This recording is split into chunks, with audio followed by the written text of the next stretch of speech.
All right, what is going on, everyone, and welcome back to the Mets Weekly Podcast. We are live at this very moment on YouTube and on X to discuss the latest news and rumors all spring training long. But before we get into that, I want to remind everyone to subscribe to the Mets Weekly YouTube channel for weekly episodes of our show that are now recorded every Monday night, typically at 7 p.m. Eastern. Today is Tuesday. Had to shift it over a day. But anyways, for those of you watching or listening on playback, you want to join the conversation in the future, make sure to tune in and turn on those post notifications to know when we go live. For those of you in the comments right now in the live chat, I want to let you guys know we love reading your comments, your questions, your concerns, all of your thoughts at the instant about this team. You feel like you're being ignored. You're not being ignored, just being starred throughout the show. We'll try to pull up as many as we can to keep the flow of the conversation. Make sure to follow Mets Weekly on X and on TikTok for future content over there. And for audio listeners, make sure to follow us on all your favorite listening platforms to know when the audio version of our new episodes go up at 9 a.m. the following day. Well, as you may notice visually, if you're watching on video right now, live, you may notice we got some empty boxes on the screen. And that means today we are joined by some special guests. This Mets podcast duo has been on our show many times before, and they have become really good friends of the channel over the past few years. Please help us welcome back John Saponaro Matt, Ibby, Ibanez. I don't know why I think his camera went out, so that's some really good timing. But John, good to see you. It is nice to see you. This is something, unfortunately, I'm all too familiar with from Ibby. Right. His Wi-Fi is, let's just say, Ibby has the Drew Smith of Wi-Fi's. Oh no. Okay. Yeah. Well, that can't not good in the clutch. Not good in the clutch. Anyways, we'll get to Ibby in a second. I'm sure he'll join right back. But Andrew, what's going on? It's been a while. Were you on the last episode? I don't even know. I can't even keep track anymore. No, again, last time, I wasn't here last week because the United States was taking over a country in hockey, so that was great. Baseball is being played. You got 5 idiots here. You're going to probably cause a ton of chaos. So, there might be some things said. So if you are sensitive, these are the 5 guys you're probably not going to be here, but it's going to be a lot of fun. So just take it, enjoy it. Don't get too crazy about it. And baseball's back, so that's always a good thing. We're in the thick of spring training. Ibby is hopefully... I'm here. There's no more connection issues anymore. No problem. Was it the Wi-Fi, Ibby? I maybe. I don't know. I don't know what happened. It kind of just died out. It just seemed like your camera was frozen. Then I bring you in, then all of a sudden it was a black screen. So I don't know. It happens. Everything went dark. That's it. It's like Montas is flat. What are you gonna do? Anyways, Ibby, good to see you as well. Along with your co-host, Frank, you're here as well. You also are a member here. You've been here for a while as well. What's going on? Yeah, we haven't played a game yet. We already got stuff to complain about. So that's always a great sign that baseball is officially back. Yeah, absolutely. Listen, I think that, we've got plenty of things to talk about, plenty of things to complain about. Let's just say that. We got plenty of voices on the show right now. 5-man panel today, so everybody get excited for that one. But I do want to remind everyone, and if I can actually find it, for some reason it is not here, but I want to remind everyone that you guys, the viewers, can also call into our show live on air with our brand new 24/7 hotline for questions, comments. That is 845-208-5677. Leave us a message that we prefer to be under 3 minutes long. Please refrain from using any offensive or derogatory language. Keep it Mets related. All calls will be pre-screened for obvious reasons, and numbers will be blocked if you violate any of these rules. It is a one-strike policy. Mets fans, we want to hear from you guys, from what you have to say. Give us your brutal, honest opinions like we do every single week. 845-208-5677, and you could be featured at the end of tonight's show. That is 845-208-5677. So without further ado, let's get into episode number 115. Man, this number is getting up there. Now, I do want to revert back to the past a little bit. I have to do some diligence here. And I need to be nice here because we didn't get to fill this in the right way. Now, when it comes to, signings that have gone on in the offseason, there was one signing that happened last week, and that being the signing of Drew Smith. Now, for those of you who don't know, Drew Smith, as the celebrity that he is, Andrew and I went live for this, and our third co-host, Frank, did not get to give his comments. So I feel like it's only right. In the top right, I'm going to give you 30 seconds to say what you need to say about this, because it just seems like it never ends. So, Frank, 30 seconds to say what you need to say about this signing, and then we'll get into what we need to get into. Ibby, anything? No, I was turning on the clock for him. Okay, no, I got it for you. Here we go. Wow, 2 clocks. All right. There we go. So Drew Smith, me and him have history. He's been around for a very long time. He blocked me because I called him a minor league reliever. But listen, he stuck around much longer than I expected. I thought we were finally done, but he proved that he truly is immortal. So even if he's totally broken, the Mets will give him 2 years, say, take all the time you need, and he'll always be around. So he'll be a Met his whole career. At this point, I just have to accept it. Yeah. All right. Wow. He had a few seconds to spare as well on that. So that was good. Anyways, let's actually get into what we need to get into, and that being all of the news that has been going on in Port St. Lucie with spring training just beginning. We did get quite a few pieces of information going into what to expect for spring training. And then we also did get a injury that ended up happening yesterday that just popped up out of nowhere and nothing happened. So we'll get into that. But as for some other stuff that went on and that we heard from Carlos Mendoza and David Stearns, I just want to recap a few things here. We all know that right now spring is sprung. We're in the middle of February. It's pretty cold down here, but over in Florida, it's a little bit warmer. That's why they play down there.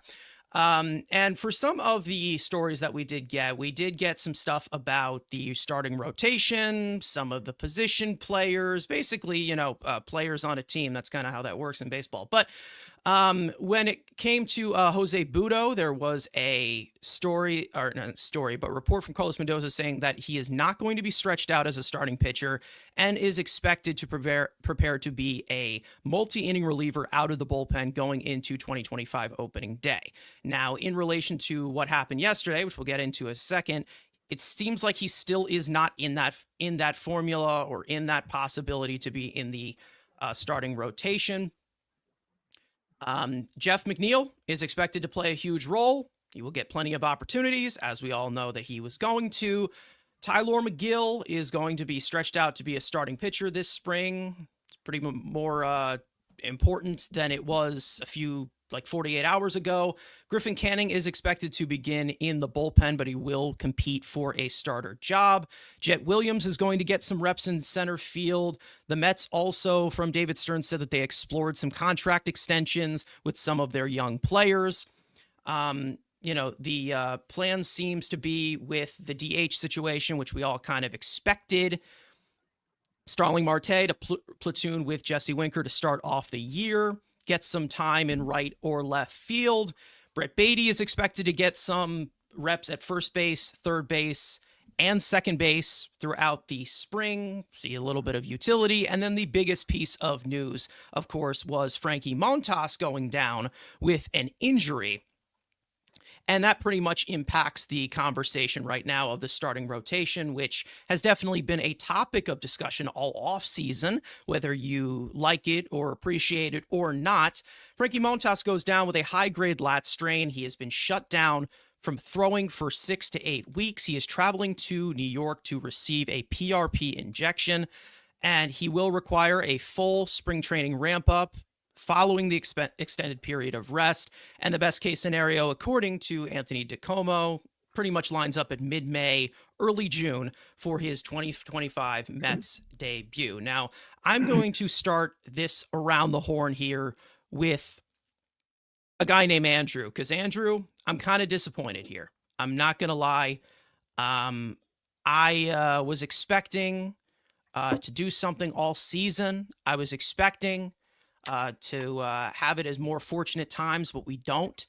But Andrew, what do you think about this injury to Frankie Montas? Frankie Montas? What do you...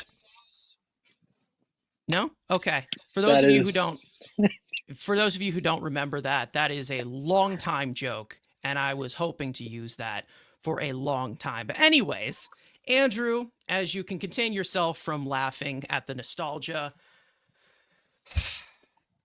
this seems to happen every single spring, doesn't it? Every single spring, somebody goes down with an injury without even moving a muscle. Yeah, again, it's a yearly Met tradition. Didn't even touch a baseball. Already got a lat strain. You know, we obviously saw Senga and the other guys at least throwing. This guy just shows up already injured. But it's a tradition. Again, this is what David Stearns wanted to bring the depth. Why? I hear myself. Mine or yours? What happened? All right, I heard myself for a second. No big deal. Besides the point. So again, this is what Stearns wanted. He brought in a ton of depth arms and guys like Canning. Tyler McGill, guess what? Probably is going to be on the opening day roster year 4 in a row. That dude, you speak about Drew Smith having 95 lives. That dude's got like 147. He always finds a way in the opening day rotation, so no shocker there. But again, this is what he prepared for, having, bringing in a bunch of these guys. If it's Canning, if it's, it would have been nice to have Frankie Montas. But again, it's a Met tradition losing a guy. But again, maybe does this potentially open the idea? It's unlikely, but let's say maybe a Brandon Sproat, Paul Skeens at spring training. Maybe that opens up an opportunity. Most likely not, but it is something that potentially think about if he looks like and shows a little Skeens. Just not saying he is, but it's just an idea. But again, you like that, this is what Stearns was prepared for with pitcher injuries. And again, it's not like last year or a couple years past years where it's like, oh, you had 5 guys, 1 goes down. All right, now we're in the shitter. And there's also, again, there are still guys on the free agent market that maybe you could pivot to. Again, there's a guy who was in our rotation last year. He's still sitting out there. And there are also kind of Canning type guys that are still out there. Maybe you bring in for a couple extra $1 million just to bring another guy into camp. So again, this is a big deal, but at least they're more prepared than past years. Yeah, I mean, we've seen that the depth got a little bit, bigger, but you're still starting to see Tyler McGill as a factor, and it seems like he seems to be a factor every single spring. Last spring, it was Kodai Senga going down. Year before that was, Jose Quintana. We had Carlos Carrasco go down in his first year. I mean, this happens every single time. Which is the main reason as to why you kind of need 8 to 10 arms here. But Ibby, I'll go to you on this one. It seems like it was a matter of concern for some Mets fans of the formation of this rotation. There's a lot of question marks, and now it gets a little bit more challenging now with a guy such as Frankie Montas going down. I mean, it doesn't help that coming into all of this, it was about, the money spent on him and people thinking that it was a waste. And obviously that's giving it credence now because of this injury that happens before, we really even get into anything, which sucks because ultimately, is this make or break? No. But does it put strain on the staff? Yes, because the main reason you signed a guy like this is because, number one, your inability to establish pitchers and have some people ready, self-made, if you will, through the farm. So you have to go out and spend $38 million on a pitcher like this because what does he provide? Provides innings. He's averaged, 150 plus innings in his career as starter. So not being able to have that now forcing to what, Andrew was just saying, the likes of Tyler McGill, we have to get more Tyler McGill starts in our life, which I didn't really want, but here we are on opening day. We're going to be getting more of him in the intermediate, since it seems as though this team is going to stay within house. So all in all, it's frustrating to see happen, but is it the end of the world? I don't think so, but it is going to be interesting to see which of these back end arms are able in the absence of Montas, because I don't think we're seeing him for a long time. Yeah, we asked you guys in the chat, by the way, with the poll of who you would prefer to replace Montas, because we have 3 different options that seem to be contending for that. Frank, I will go to you next. we've talked about the pitching staff a lot this offseason. Montas, one of the question marks that was brought in here. Again, it's just, I feel this is the yearly discussion of a pitcher going down. Like I've said, it happens every single time. You don't know how it blends in and what the severity of it yet, going down to the stretch of the season, but 2 or 3 months, we're probably not going to have, maybe 4, who knows? What are your thoughts there?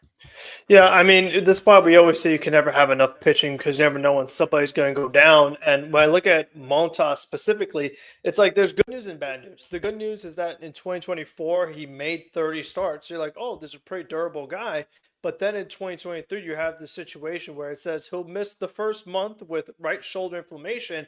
And then the very next month, he has right arthroscopic surgery and misses the majority of the season. So it's like he's already had something within the past 2 years that it's like, oh, well, you know what? He's going to be out for a period of time, but then he'll be back. But then it's something like, no, the guy has surgery and you're probably not seeing him. So you're really hoping it's more of the 2024 case where this is somebody durable and not the 2023 case. And when we talked about Dylan Cease when he was first rumored to the Mets, we were saying, oh, get something that's more of a guarantee that you know year in, year out makes starts for you. Now, the price has just gone up because you're in a situation where they have the leverage knowing that you were desperate. Whereas we were just saying that like Cease would be really the cherry on top, like a nice additional bonus or just somebody else that is durable and consistent. So now that they don't have him, we are definitely going to see a McGill or a Griffin Canning or somebody like that. And, we wanted to do a 6-man rotation and just becomes more difficult to do that while still having quality pitchers making the start every 6 days. So it's just made everything more difficult. And, Steve Cohen talked about they've already blown way past what they wanted to spend this offseason, what they had in mind. So then adding another pitcher, it just doesn't seem all that realistic. So it could be one of the situations we've also talked about where they go in with what they have. If Montas comes back, great. But if he doesn't, and they're in the deadline and they need a pitcher, well, then maybe that's when they make the move and they just kind of see how the season goes with who they have. Yeah, I'm not sure if you guys hear an echo going on. It may be from me. That might be from me because I do not have my headset was just being a complete piece of garbage. But John, I'll go to you on this one regarding the pitching staff. I mean, this seems to be, like the continuous trend.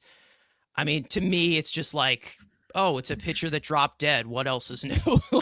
That's kind of how I see it. I mean, I just want to know, like, did he get hurt on the plane going to spring training? Like, without picking up a baseball to get hurt is just, it's crazy. And were this the pre-Steve Cohen, pre-David Stearns Mets, I think we'd all be up in arms. First of all, because Frankie Montas would have been our big offseason acquisition for the entire offseason. But it also would have been, here's the Mets training staff again. Here's the Mets inability to develop pitching. Here's the Mets inability to keep pitching healthy, rearing its ugly head again. But I think it's fair to say that in the Steve Cohen era and especially in the Steve Cohen, David Stearns era, that we've moved past that part of it. And I think we can all, kind of take solace in at least that fact. I think you guys really have kind of nailed every aspect of it from, Ibby saying that it really is a bummer just because of Montas's ability to eat innings. One of the main reasons why he got paid $17 million to, some of the stuff that Frank just outlined, where if you want to roll out a 6-man rotation, that's fine. But there's not a lot of great starting pitching in Major League Baseball, period. And when you start to add to your starting rotation in the form of a 6-man, I think the Mets were smart to do that with Senga coming off of the injury, with some of the other concerns for the guys like Montas and even Minaya just being a little bit out of gas at the end of the season. But you do need to throw out some semblance of a quality arm, whatever that might mean to you, in order to justify a 6-man rotation. So I think that puts a real wrinkle in the plans, at least in the short term. You go from maybe a guaranteed 6-man rotation to a we'll get to a 6-man when we have the opportunity to use a 6-man, and maybe Griffin Canning starts in the bullpen as he's supposed to, but then he's a guy who kind of starts a couple games for you. Maybe you piggyback Canning with a guy like Buto and try to get multiple innings out of them, again, at least to start the season. But the last thing I'll say on it is this shows you why Stearns is ultimately right for not investing massive money in the starting rotation. A lot of people are going to argue with the fact that, Montas isn't worth $17 million. Listen, that's the going rate for starting pitchers now. Max Scherzer was hurt for basically the entire year, was okay when he wasn't hurt. He got $15 million. Verlander was bad and hurt. He got $15 million. Both of those guys are 40 years old. Frankie Montas made $16.5 million last year. So to bump him up to 17 is not egregious. This is why you have to develop your own starting pitching, try to extend them early. This is why the Mets went crazy to try to get Roki Sasaki at 23 and Yoshinobu Yamamoto at 26 or 25, whatever he was last year. So, you cannot really break the bank on starting pitching because this sucks. But how much more would this have sucked if it was, an 8-year deal to Corbin Burns and this happened? I think it really solidifies the point that you can't dive deep into starting pitchers that are 30 years old, especially ones that have a ton of innings on their arms, for big money deals. I think this is proof positive of that. Yeah, I mean, I think that it's pretty much just shows you the situation that you're in now with this game. Pitchers at this point, it's gone past the running back category of, oh, he's injured at this point. And to be honest, I literally just see pitchers, and this is not in a worthy way. It's just in a technical way. It's just bodies. That's literally it, because they're all just going to be sacrificed at some point because they just continue to get hurt, and it's not going to change whatsoever. Guys throw harder. There's more reps. The game is faster now. Thank you, Rob Manfred. I mean, you have a lot going on now where the game is accelerated and guys are just going to continue to get hurt. And that's the main reason as to why I say 8 to 10 arms that are mediocre, serviceable, can give you quality on extra days of rest.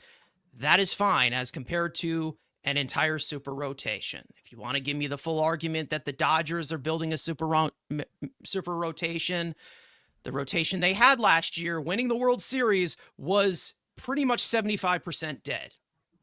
They had 3 pitchers, like 3 starting pitchers, had a bullpen game. They beat us with a bullpen game. One of those pitchers was Walker Buehler, who has not seen a consistent day forever. And even though Mets fans wanted him so much, not somebody I would have preferred.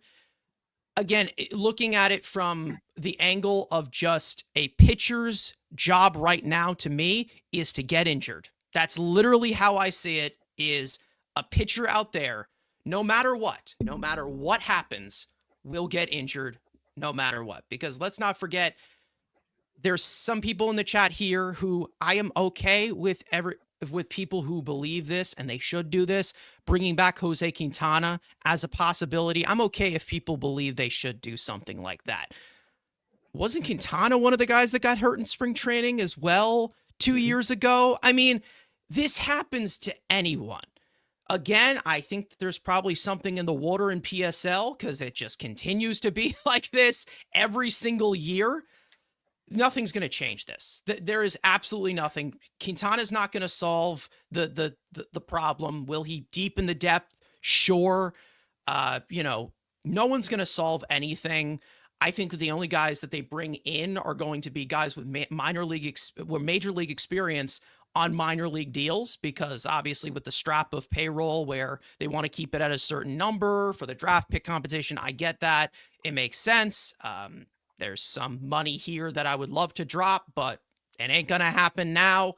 I think that there's some guys out there that could possibly be one of them. If Jose Quintana is one of them, because he's familiar with the organization, he likes the organization, he's going to be 36. I don't think that really changes much. Spencer Turnbull is somebody out there that I would consider. I was talking a little bit about him on Twitter as well. I know Lance Lynn is available. That's not a department I would go in. But there are guys out there still available, mainly because of the exact same reason as to why nobody wants to commit to pitching. Another side of this argument, I can also bring in Max Fried, who just got an 8-year deal. He's had injury concerns as well. If that ends up happening, and injury concerns such as what the Yankees have had with Carlos Rodon, again, I'd rather be the low cost that gets hurt, and maybe it does seep into the talent, and then the talent goes down, and we don't have an ace, we don't have a good ERA in this rotation. Scary. You have 162 games to play. There's just nothing that you can do about a pitcher getting hurt. That's the main reason as to why I don't really get attached to pitchers anymore. Jacob deGrom was my last one.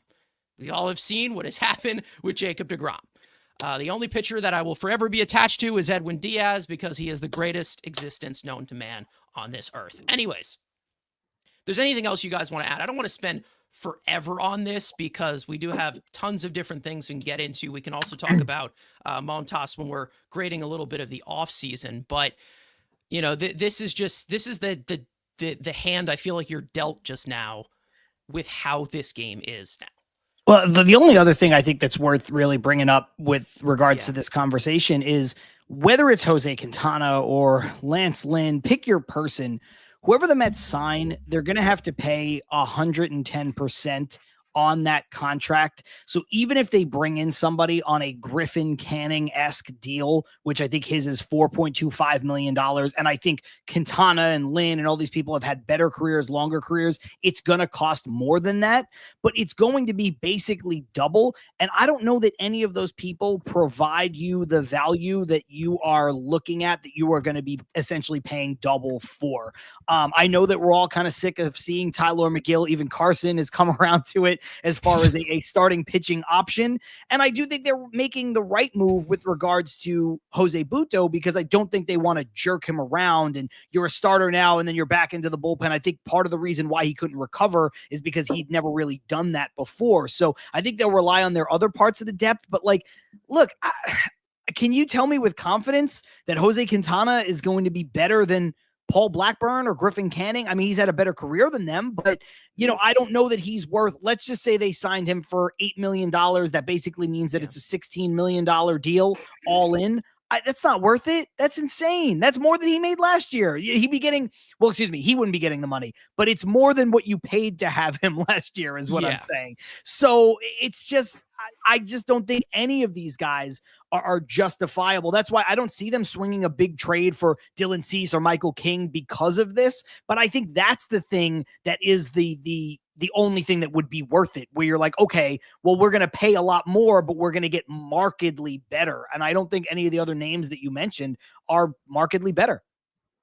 Yeah, I mean, it all is really just to be, again, like how I consider it. It's a body. Like, they're all just bodies. Like, because, like, again, that's how I see pitching because of just the availability that you get. We were lucky enough to get, 180 innings from Severino and Minaya and Quintana, but we also were missing quite a few innings as well from Kodai Senga, who gave us 170 in his rookie year. So we were missing a lot of that, and the bullpen, they paid the price. So again, there's a lot of quantity options that I'm okay with. Again, I'm not thrilled about these arms and saying oh, these guys are going to be amazing. This is going to be a great rotation.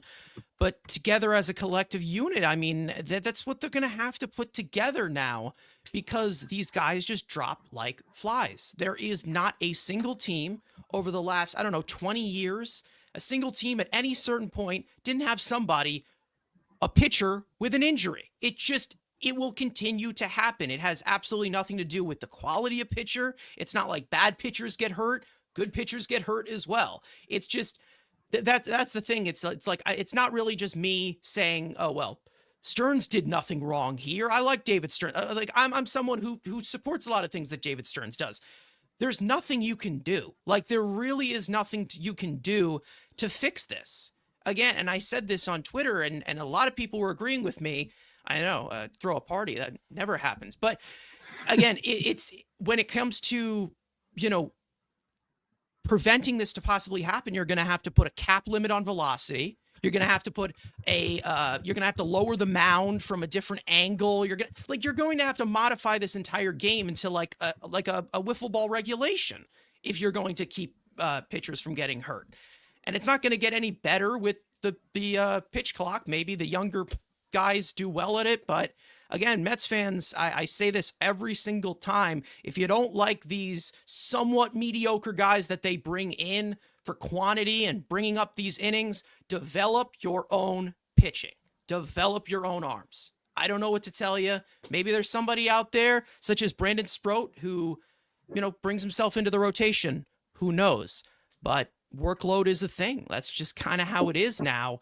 There's nothing that you can really do to prevent pitching injuries, which is why you can never have enough pitching. And when it comes to a certain pitcher, I'm looking at more high profile for the bullpen and not really the starting. I mean, anything can happen. That's the thing. I don't think that, it has anything to do with the purchases that are being made, because pitching is expensive. It's premium. I think that there's a door that's been closed now with Mike Clevenger. I think he's there's quite a controversy there with him. He's gotten into trouble a lot, so I don't know if there's really much. I'm not saying it's another level of another pitcher that John would love to talk about forever. Please, but, no. I've done a good job of changing that. No, Oh, yeah. I'm not saying. I'm not going to no. say it. I thought it Don't. immediately. Anyways, I'm not going to don't do say it. Don't Begging worry. you. It's fine. I'm Begging not you. gonna All say right. it. Oh, the one thing I I will mean, say real it's- quick, just yeah. to end everything with the whole Montas thing, I do want to give a quick shout out because of the eagle eye over at Shea and Sons with Keith when they were watching some video way back when guys were I just saw first this, getting yeah. there and he was throwing the ball and then Keith saw it. He was like, "Does he look hurt to you? Like it looks like he's pushing the ball a little bit." And they're like, "Nah, maybe I'm just overthinking too much." No, Yeah. Keith was right. He was pushing the ball, and clearly it's something that happened probably relatively early in camp. Like whatever it was, it happened quick, and we are where we are now. But I wanted to give a quick shout out to Keith because that's some good stuff. Yeah. Some of you guys in the chat, we will go to Game for War saying Nolan Ryan could throw 100 miles an hour in the first inning to the ninth. The difference was he wasn't stupid enough to do that. This entire league is stupid. Listen, you can give me all the back of my day things all you want. This is just the game now. I mean, that's literally what it's become. It is the most disposable position in all of sports at this point. I mean, there's nothing that you can do. And it's all really just committee. That's what a rotation is. I don't even believe pitching rotations exist anymore, to be honest. I actually have a theory that they don't exist. It's really just on any given day, you roll the dice. Who is available today? That's it. Like, I don't even believe that rotations exist anymore at this point because guys just continue to get hurt. It's a constant conversation Ibby and I have on our show, which is the death of the ace. People are still coming into our chat. A lot of those people are here in this show. I know there's a lot of overlap between our two shows in general, but shout out to everybody who is here. There are some people that say, "Oh, the Mets are an ace away. The Mets need an ace now." And I'm like, who? Like, you already brought up the fact that, the Dodgers tried to build an excellent rotation. It all came apart because half of those guys are made of glass. They still won the World Series. They pitched a bullpen game against us, a bullpen game against the Yankees in the World Series, and they won. It didn't matter. It didn't matter that Glasnow was hurt. It didn't matter that Kershaw was hurt. It didn't matter who was hurt. And the same thing will happen again this year. So, it's funny because you're exactly right when you compare it to running backs in in football rather. But I think what's starting to happen is that most of the league and most of the fans are starting to acknowledge that it is fully like running backs. Because I think before there was kind of this thought process, even like 5 years ago, where they were kind of being treated, starting pitchers, that is, being treated like running backs, but still being paid like quarterbacks. And you're still going to get the odd guy here and there that is the Garrett Coles of the world. I mean, even if you want to say, Max Fried based on potential, like some guys are still signing mega deals, but like you look, I mean, Corbin Burns got a great deal for him. He didn't get what he would have gotten if he was a free agent even 5 years ago. Let's be honest. So, I think the teams now are starting to wisen up to it. And there's the old adage in baseball that great pitching beats great hitting. And I think that that's true, but you just need great pitching performances now. It becomes Moneyball in a way where you're just, how can we get great pitching in aggregate? You don't need one guy to go out and shut a team down for 7 innings. You just need a bunch of guys to shut a team down for 7 innings while your offense does the work and you win the game. So I think the more people that start to come around to that, the more like easier these conversations will become. It's sexy to have prime Jacob deGrom, but I don't know how much we're going to see guys like that anymore in Major League Baseball going forward. Yeah. I mean, it again, like, you know, you can talk about the top talent in this league. There are some incredibly talented pitchers and more coming on the way as well. Yeah. But you just never know if they're going to be healthy the next day or not healthy the next. Like, it's a ticking time bomb. That is one of the main concerns that I talked about or I've hinted about. We've talked about this on this show before. Even Brandon Sproat, who we know is a talented prospect. You know what's really concerning, and it sounds weird when you say it, he's never had Tommy John surgery before. He's never had Tommy John surgery before. And that's more concerning than having it now. That this is how pitching is now. That's just how it has been established. Now, speaking of more injuries, I do want to turn this one over to Frank about sports with the injury report that we've got this week from Port St. Lucie. We've got some stuff as well. So Frank, whenever you're ready, it is all yours. Yeah, let me just zoom in a little bit because my eyesight is going as I get older, so I can read this. So first up, we got Mets prospect Ronnie Mauricio. As we know, was hurt last year. He took batting practice on Friday morning from both sides of the plate. The 24-year-old switch hitter is expected to appear in spring games come mid-March at the earliest. Mauricio continues to recover from knee surgery after suffering a torn ACL during the Dominican Winter League a little over a year ago. Next up, we got reliever Daniel Nunez. He threw a team-supervised live BP sessions in the Dominican Republic over the offseason and sat 96 to 97 miles per hour on his fastball. He's considered to be a healthy arm at the moment, but he still isn't a lock to return on opening day. Nunez missed the entirety of the second half in 2024 due to a strained right flexor tendon. Brandon Nimmo, Mets outfielder, is expected to participate in spring training games by the beginning of March. The 32-year-old veteran stated that he's been wearing a device to track his top speed and is now at 91% to full strength.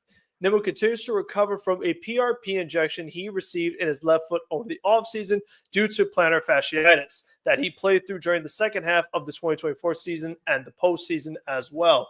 Mets starting pitcher Kodai Senga effortlessly topped 96 miles per hour on his first live BP session on Friday afternoon. Senga's ramp-up continues to be on a day-to-day status to ensure him to be ready on opening day. The 31-year-old Japanese star missed all but 5 1/3 innings in 2024 due to a right shoulder strain and suffered a high-grade calf strain during his 2024 season debut, and we only got to see him a couple innings in the postseason as well. New Mets reliever A.J. Minter threw his first bullpen session on Friday afternoon in Port St. Lucie.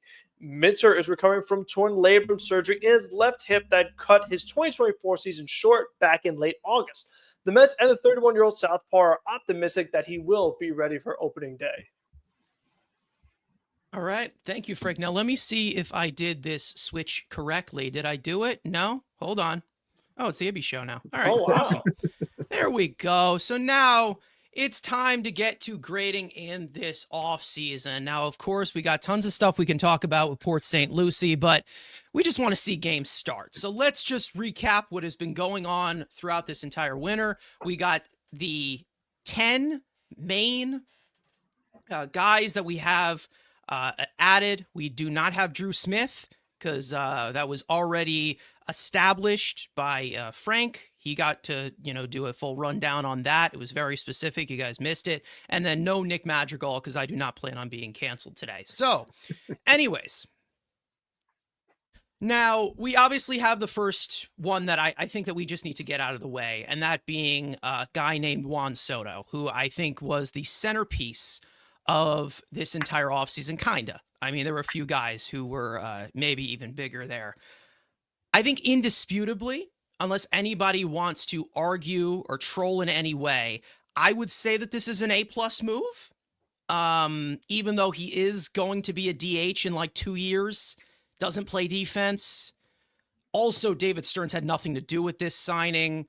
So anybody want to rebuttal in any way, say anything. He arrived at Port St. Lucie. No, nobody. We're all in agreement that this is an A+ move. We all no. Andrew, It's an A. do you wanna It's an add A+ plus anything? move. It's an A Is plus it an move. A+ move?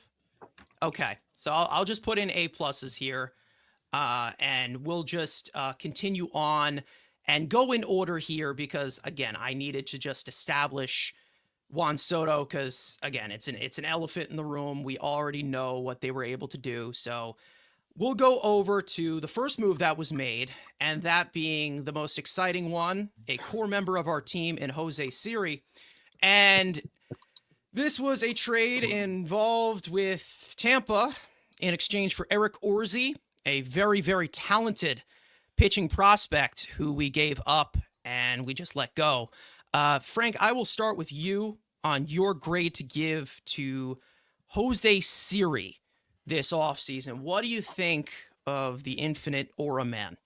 Yeah, so Siri, he definitely he's got a lot going on for him. But I think just because of how well he fits the team, considering that the Mets do not have the greatest defensive corner outfielders, especially in right field, they needed someone really strong defensively in center field, and Jose Siri provides that to the highest degree. I mean, 99th percentile. You can't really get much better than that.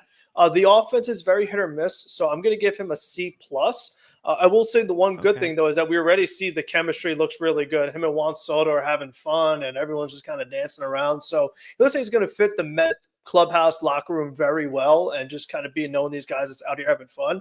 So I do like to see that. The offense, I just feel like while he is going to run into some home runs, from what we've seen, a majority of the time is going to be a struggle and some frustrating moments where it's kind of that automatic out category, but just every now and then he'll hit a home run that'll look good. Yeah, I mean there is pop in this bat. I will tell you that. They're just really. I mean, if he does hit 20 home runs, like Carlos is saying here in the chat. Oh, chat's moving a little quick. Like Carlos is saying here in the chat, if he does hit 20 home runs, he'll probably make contact with, 25 pitches the entire season. I mean, that's pretty much what we're seeing right here.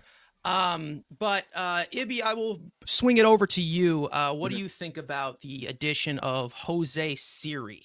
I think that everything that Frank just laid out is proper. Like the bat can be what it's going to be. He's going to run into some home runs. I love the fact of the energy, and we always joke about the aura and stuff like that. The energy that he's going to bring. Just when we were watching some of the highlights of him making that diving catch a couple weeks ago, wherever he was playing, I think it was the Dominican League or Leadham, whatever it was, where he made that diving catch. He just pops up. He's just going absolutely insane. Just picturing that happening at City, like at a packed house would be a lot of fun. The defense is the biggest thing. The offense, we'll see what happens. I'm expecting him to hit the bottom half of the lineup.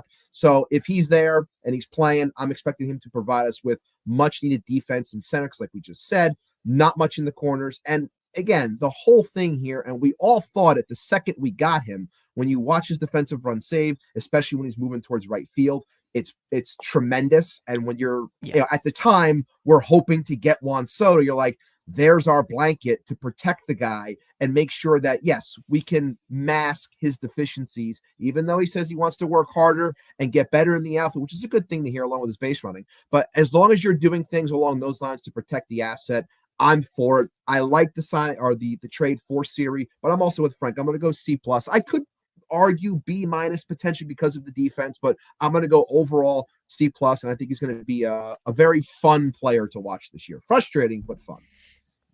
All right. Well, Andrew, I have annoyed you with Jose Siri many, many times.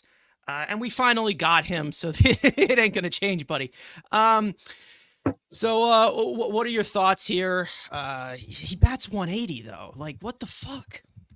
I mean, so he does have to take a deduction because I have to deal with previous obsession with this guy. So the grade has to come down just based on that. But again, like Frank and Ibby said, again, you're getting a guy that can go get him. A cheaper Harrison Bader. So when Bader did, I was like, all right, it's a C. Just keep that. I would have said C+, but again, we have to have the Carson markdown. I'll just give him a solid C. Again, the upside, if he hits 20 homers, hitting ninth in the lineup, you take that every day. But bare minimum, he's going to strike out about 495 times. But he's here to play defense, and there's nothing wrong with that. Jay-Z, again, I think this is the same one married to Beyonce or was. I don't know. Are they still together? Who knows? Please hit 210, Siri. That probably will be an improvement somewhat. John, I'll go to you. What do you think about this one? I'm going to do the thing a lot of people have touched on, but were unwilling to go there. I actually think this is a B- move. And there's a few different reasons. Look, you guys have talked about the defense. The defense is elite. He's one of the best center fielders defensively in baseball right now. Like Ibby alluded to, he covers ground left to right, specifically right, very, very well. That is not only going to make Juan Soto a better defender, it'll hopefully also keep Juan Soto doing what Juan Soto needs to do and worrying about what Juan Soto needs to do, which is being an all-time great hitter. I love the upside of Siri from a power potential. This is a guy who 2 years ago hit 25 home runs. Last year in an abysmal offensive season, still hit 18. Like Carson and I always talk about with each other, in our group chat and stuff, he sells out for power. He does, but I think that's what makes him a valuable player. When you sell out for power to the tune of, let's just say 20 home runs, the number that Carlos brought up in the chat, and split the difference sort of between what he did 2 years ago and last year. If he hits 20 home runs, and if he ever got on base enough to steal 20 bases, he has not done that in his career. I think his high water mark is like 12 or 15. He's a 2020 guy who plays Andrew Jones level defense in center field while batting ninth. That is a valuable guy to have on your team. And when you compare it to the guy we just had playing that role in Harrison Bader, Bader last year signed with the Mets for $10 million. The Mets go out and they are able to acquire Siri, who is making right now $2.4 million. He has 2 arbitration seasons left. I mean, even Harrison Bader, who had to take a deal from the Minnesota Twins, he got $4.75 million this year. So you're looking at a slightly younger, more athletic version of Harrison Bader, who is in his own right a great defensive player. But I think Siri is better. I think Siri's power potential, it adds to what he can do, as I've already mentioned. And again, he is the cheapest version of this that you can get. If he doesn't hit enough and he becomes this platoon player or less than that, you still got Tyrone Taylor, who can give you a lot defensively, maybe a bit more consistent offensively. And then you have a couple of top prospects, regardless of what you think about them. And I don't think either guy can be a center fielder full-time in the major leagues in Jet Williams and Luis Angel Acuna, because like Carson, I think that they are too short to be major league center fielders for their careers. But they are top prospects, and you can always pivot that way. Acuna is probably going to be on the team, right out of spring, barring something crazy. And Jet Williams is not going to be that far behind. So I think as far as a team that really didn't have a true center field option, going with the platoon of Siri and Taylor, I think you'll get more out of it than you even got last year with Bader and Taylor. And honestly, Bader and Taylor wasn't bad. So I give this overall a B-. Yeah, when you say, about the Acuna in center field, that just reminded me of somebody on Twitter. I don't know, it was like during the season or something last season, and Acuna was playing center field. He makes a great catch. He makes a great leaping catch at the wall. He's like, look how high he just went up. And I'm like, and I'm the only one sitting there. I'm like, yeah, because he's 5'8". No wonder he had to jump that fucking high to get that. Like, for God's sakes, I mean, no offense to Frank. I know he's the shortest one here, but again, I'm just saying, it's like, whatever. We're not going to talk about height again. I'm being discriminatory. Heart don't measure height. Am I right? Right? Like, Stroman? Anyways, this one, I think I will also go in the B-. I'd love to do A for aura, but I can't really. But there is one thing that I do like about this is the way that they kind of paved a path for the young players, because it seems like that has been something that has been in mind with David Stearns, and I do agree with that, where they're giving them a chance. They're giving Drew Gilbert a chance to possibly get the job eventually, but they're not committing anything long-term. It's not locked down long-term, and especially with the logjam that you have in this infield right now with the young players, in this outfield, Drew Gilbert does have a chance to possibly get this because he could be the left-handed bat that gets most of the plate appearances opposed to one of Siri or Taylor. If one of them plays like crap, they're gone. Siri, it's what is it, 2.4 million? You got years of control. You can always DFA him if he plays like crap. Who knows? I mean, I think that this was a solid sign, and then also the ground that he can cover for Juan Soto, who's a terrible defender, a historically terrible defender, even though some people did not see Starling Marte out there last year. Jesus Christ. But again, when it comes to Jose Siri, I think that there's upside here. I think it's a solid move. It's low cost compared to $10.5 million to Harrison Bader, right? Right, Frank? God damn them. Anyways, speaking of the goddamn them moves, let's go to the guy who was in the news yesterday, and we just had a little bit of a discussion on. Let's get to Frankie Montas, who right now, we can poo-poo this deal right now because this is probably the worst signing I think I've ever seen the Mets made. I mean, this is terrible. I will swing it right back to John. What do you think about this one? It's kind of hard to judge right now, given the circumstance. But, when I knew we were going to do this, I really had to do like a bit of thinking on separating the immediate term from what I would have given the grade had he not gotten hurt. And I think for me, it would have been, had he not gotten hurt, it's a C-. Rosie K said it, but I got to go lower. I have to just factor in what is the here and now. I was waffling, in my own brain on like, well, do I want to go with, the adjusted for the news or not? And I think you just kind of have to, just to be fair to the other pitchers that were out there, other players that could have been acquired instead of Frankie Montas. We all made a case as to, why some of this made sense with Montas. I said, hey, 17 million is the going rate.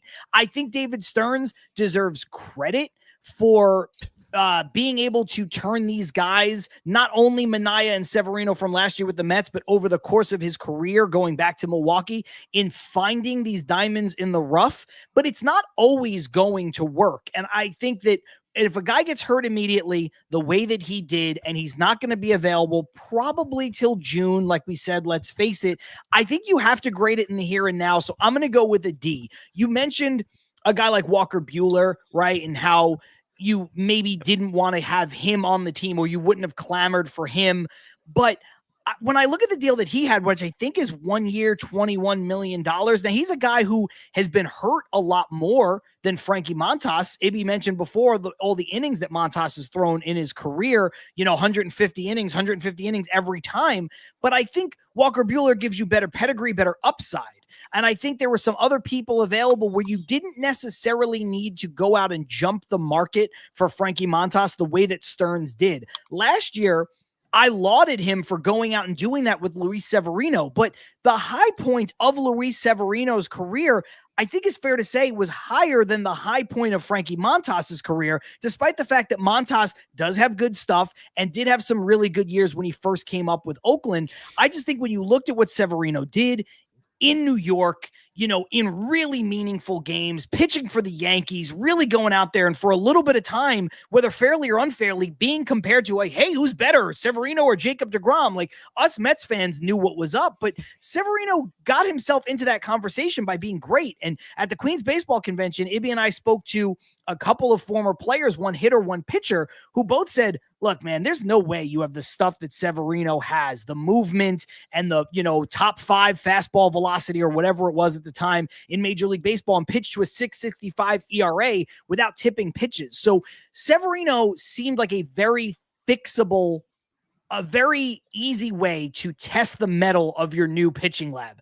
And I had a lot of faith that the Mets could get a lot out of Montas in that same vein, but it just, when this comes crashing down the way that it did, I think you have to be fair to the fact that there were other people out there that I think had higher upside. And so I gotta go with a D. I was trying to not be apply the immediacy bias of the injury, but I didn't love the signing when they made it. I thought it was probably nothing better than a C-, maybe a straight C. So I think it loses a couple points because now he's hurt and he's out till late May or June. So I think it's a D. Yeah. Andrew, hold on, give me a second. What do you think? Frankie Montas. What do you think? Well, I mean, the fact that this is going to be Jed Lowry 2.0, it's an easy F. No, I'm kidding. Again, I had it as a C originally. Gang. For me, a C is like, okay, I'm fine with it. I'll see the upside to the point with the injury. I'll give him a C-. Again, depending on when we'll see him. Again, knowing Met logic, everyone's saying, oh, it's going to be the beginning of June. And we all know he'll start a rehab in Brooklyn. He'll tweak something and add another month. So who knows when we'll see him. So to the point of when this deal was made, I didn't love it because I'm like, all right, this is the guy you want to go, but I'm okay. This is what Stearns does. Now the fact you add the injury to it, again, C-, and hopefully we see him again. Hopefully he gives us more value than Jed Lowry, but as of right now, they're equal. All right, Ibby, I'll swing it up to you. What do you think about this one? Not off to a great start. No, far from a great start. And like I said before, when we were talking about it at the start of the show, it doesn't help the ones that thought it might have been a decent deal, or it just gives more credence to the ones who hated it from the beginning, saying you wasted your time, you wasted your money, this is what you get. It just it gives a microphone to the ones who want to always shit on Stearns, for lack of a better term. But I'm similar to what Andrew was just saying. It's like, oftentimes when you give grades, I'm like, it's passable. It's like, yeah, it's a C, whatever. Like you said, I'll see things through.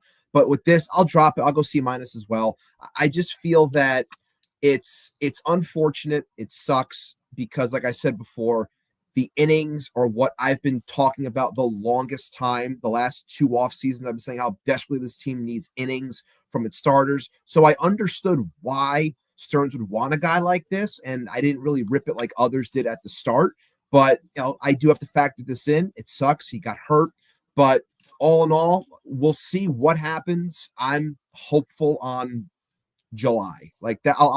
I was going to say June, but then I was like, you know what? July, maybe we'll see the guy, and then we'll try to get a better idea moving forward. Maybe it helps us on the back end when it comes to guys needing a little bit more extra rest, and he can provide set innings. But coming off of an injury like this, I'm not sure. Did we confirm? Was this the thing did Scherzer have this? Did Verlander have this? Which one had something similar to this? Scherzer Verlander had right? Verlander had that made up injury that no one knew what the hell it was. It was Okay. The armpit. Armpit, Okay. yeah, some random made up shit. Of course, I think it was Scherzer. It was Scherzer. Okay, Yeah. It was like a Scherzer. But either way, and he's like 1,000 years old, so maybe it helps Montas a little bit. But at the same time, it's unfortunate. It sucks. I'll go C-. I could go lower because of the injury now, but to try to take that recency bias a little bit out of it, I'll go C-. All right, Frank. You guys have a similar name, Frankie and Frank. Yeah, that's something to point out. Yeah, so I mean, just for that alone, I mean, he'll get the highest grade from me, and that's a C. And I have it for a little bit of different reasons than all the obvious ones you guys mentioned. But me more so is like when we talk about just general fit, like I was talking about earlier, so how he fits this current team. Right now, the way the Mets had it set up prior to the injury, I mean, we can make the case that was he the number 3 starter? And I feel like when I look at the past few years of Montas, the last time he was an ERA under 4, I mean, that was 2021. So this is a guy who has not been great in now 3-4 years. I just felt like, and he hasn't really gotten much better the past few years either, even when going to Milwaukee. So the way I felt was that if you go to Milwaukee and still don't see that much improvement, then you're not an easy guy to pitch. Like we were talking about earlier, like with the pitching lab, like they were able to do with Severino. So I feel like if you don't see much improvement there and he's your number 3 starter, I can't go much higher than a C because I really just didn't know what to expect to begin with.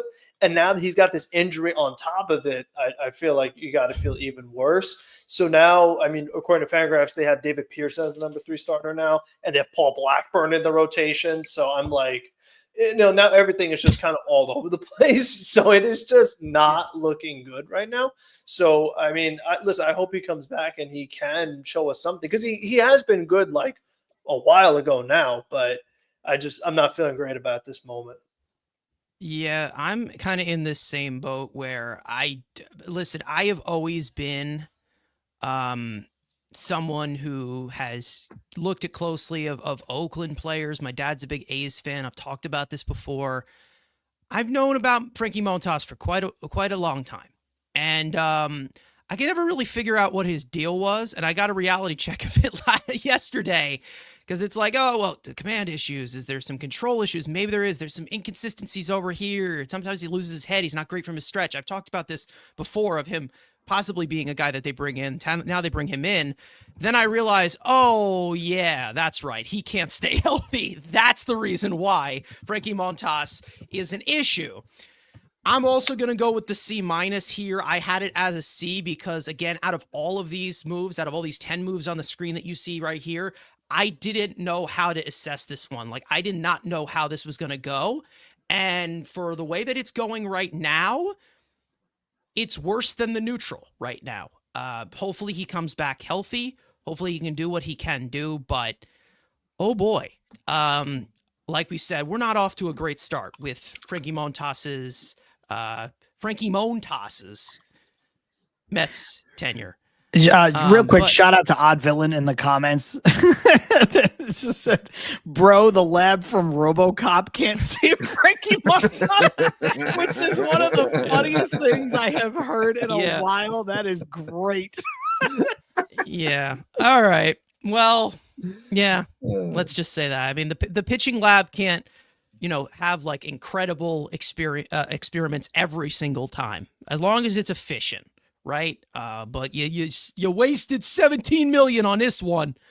Anyways, let's move on to another guy who they completely wasted money on, went into the dumpster for. Clay Holmes, who is going to be a starting pitcher. So we don't really know how to evaluate this from as a starter, but we've seen him pitch in New York, had some success, had some struggles recently. I'm personally excited for this one. I'm curious to see everyone in the chat what you guys think about this one. Andrew, I will direct this one right to you. With Clay Holmes, you got an expensive reliever if it doesn't work out, right? What do you think? Yeah, you have to. I added that into the fact, and now you also have the additional pressure of, hey, now he kind of has to be your number 3, or he looked as your 4. Now you could potentially move him up depending on how you see David Peterson. I'll give him a B because, again, you do have that high floor of worst case. If it doesn't work, you have a great high leverage arm. But now you add the fact of the injury to Montas. Maybe there is a little more pressure that, okay, maybe you do take it down a little bit because you need him to be a starter. But I'll keep the Montas injury separate. I'll give him a B because, again, at least you give him that high upside. Okay, if it doesn't work, you have him go back to the bullpen. But if it does work, again, you're getting a below market value middle starter for, again, we've seen what the market is. To get him for below market value is always a win. All right. Frank, I'll go to you, my other co-host. Yeah, again, what do you think? I'm always looking at fit and how they fit with the team, and I feel like the rotation has a lot of question marks as it is. Now you're taking a reliever and making him a starter, so he's someone that I feel like we're talking about the offseason grade. It's a B, and then if it works out really well, he could be an A by the time if we do like end of year grades, or if he goes really bad, it could be lower. But I think right now it's a B because it's like if he's absolutely horrible as a starter, you could still get a pretty good reliever. I don't love the fact that it was a multi-year deal and like the AAV was a little higher than I would have thought, considering that it was a bit of an experiment.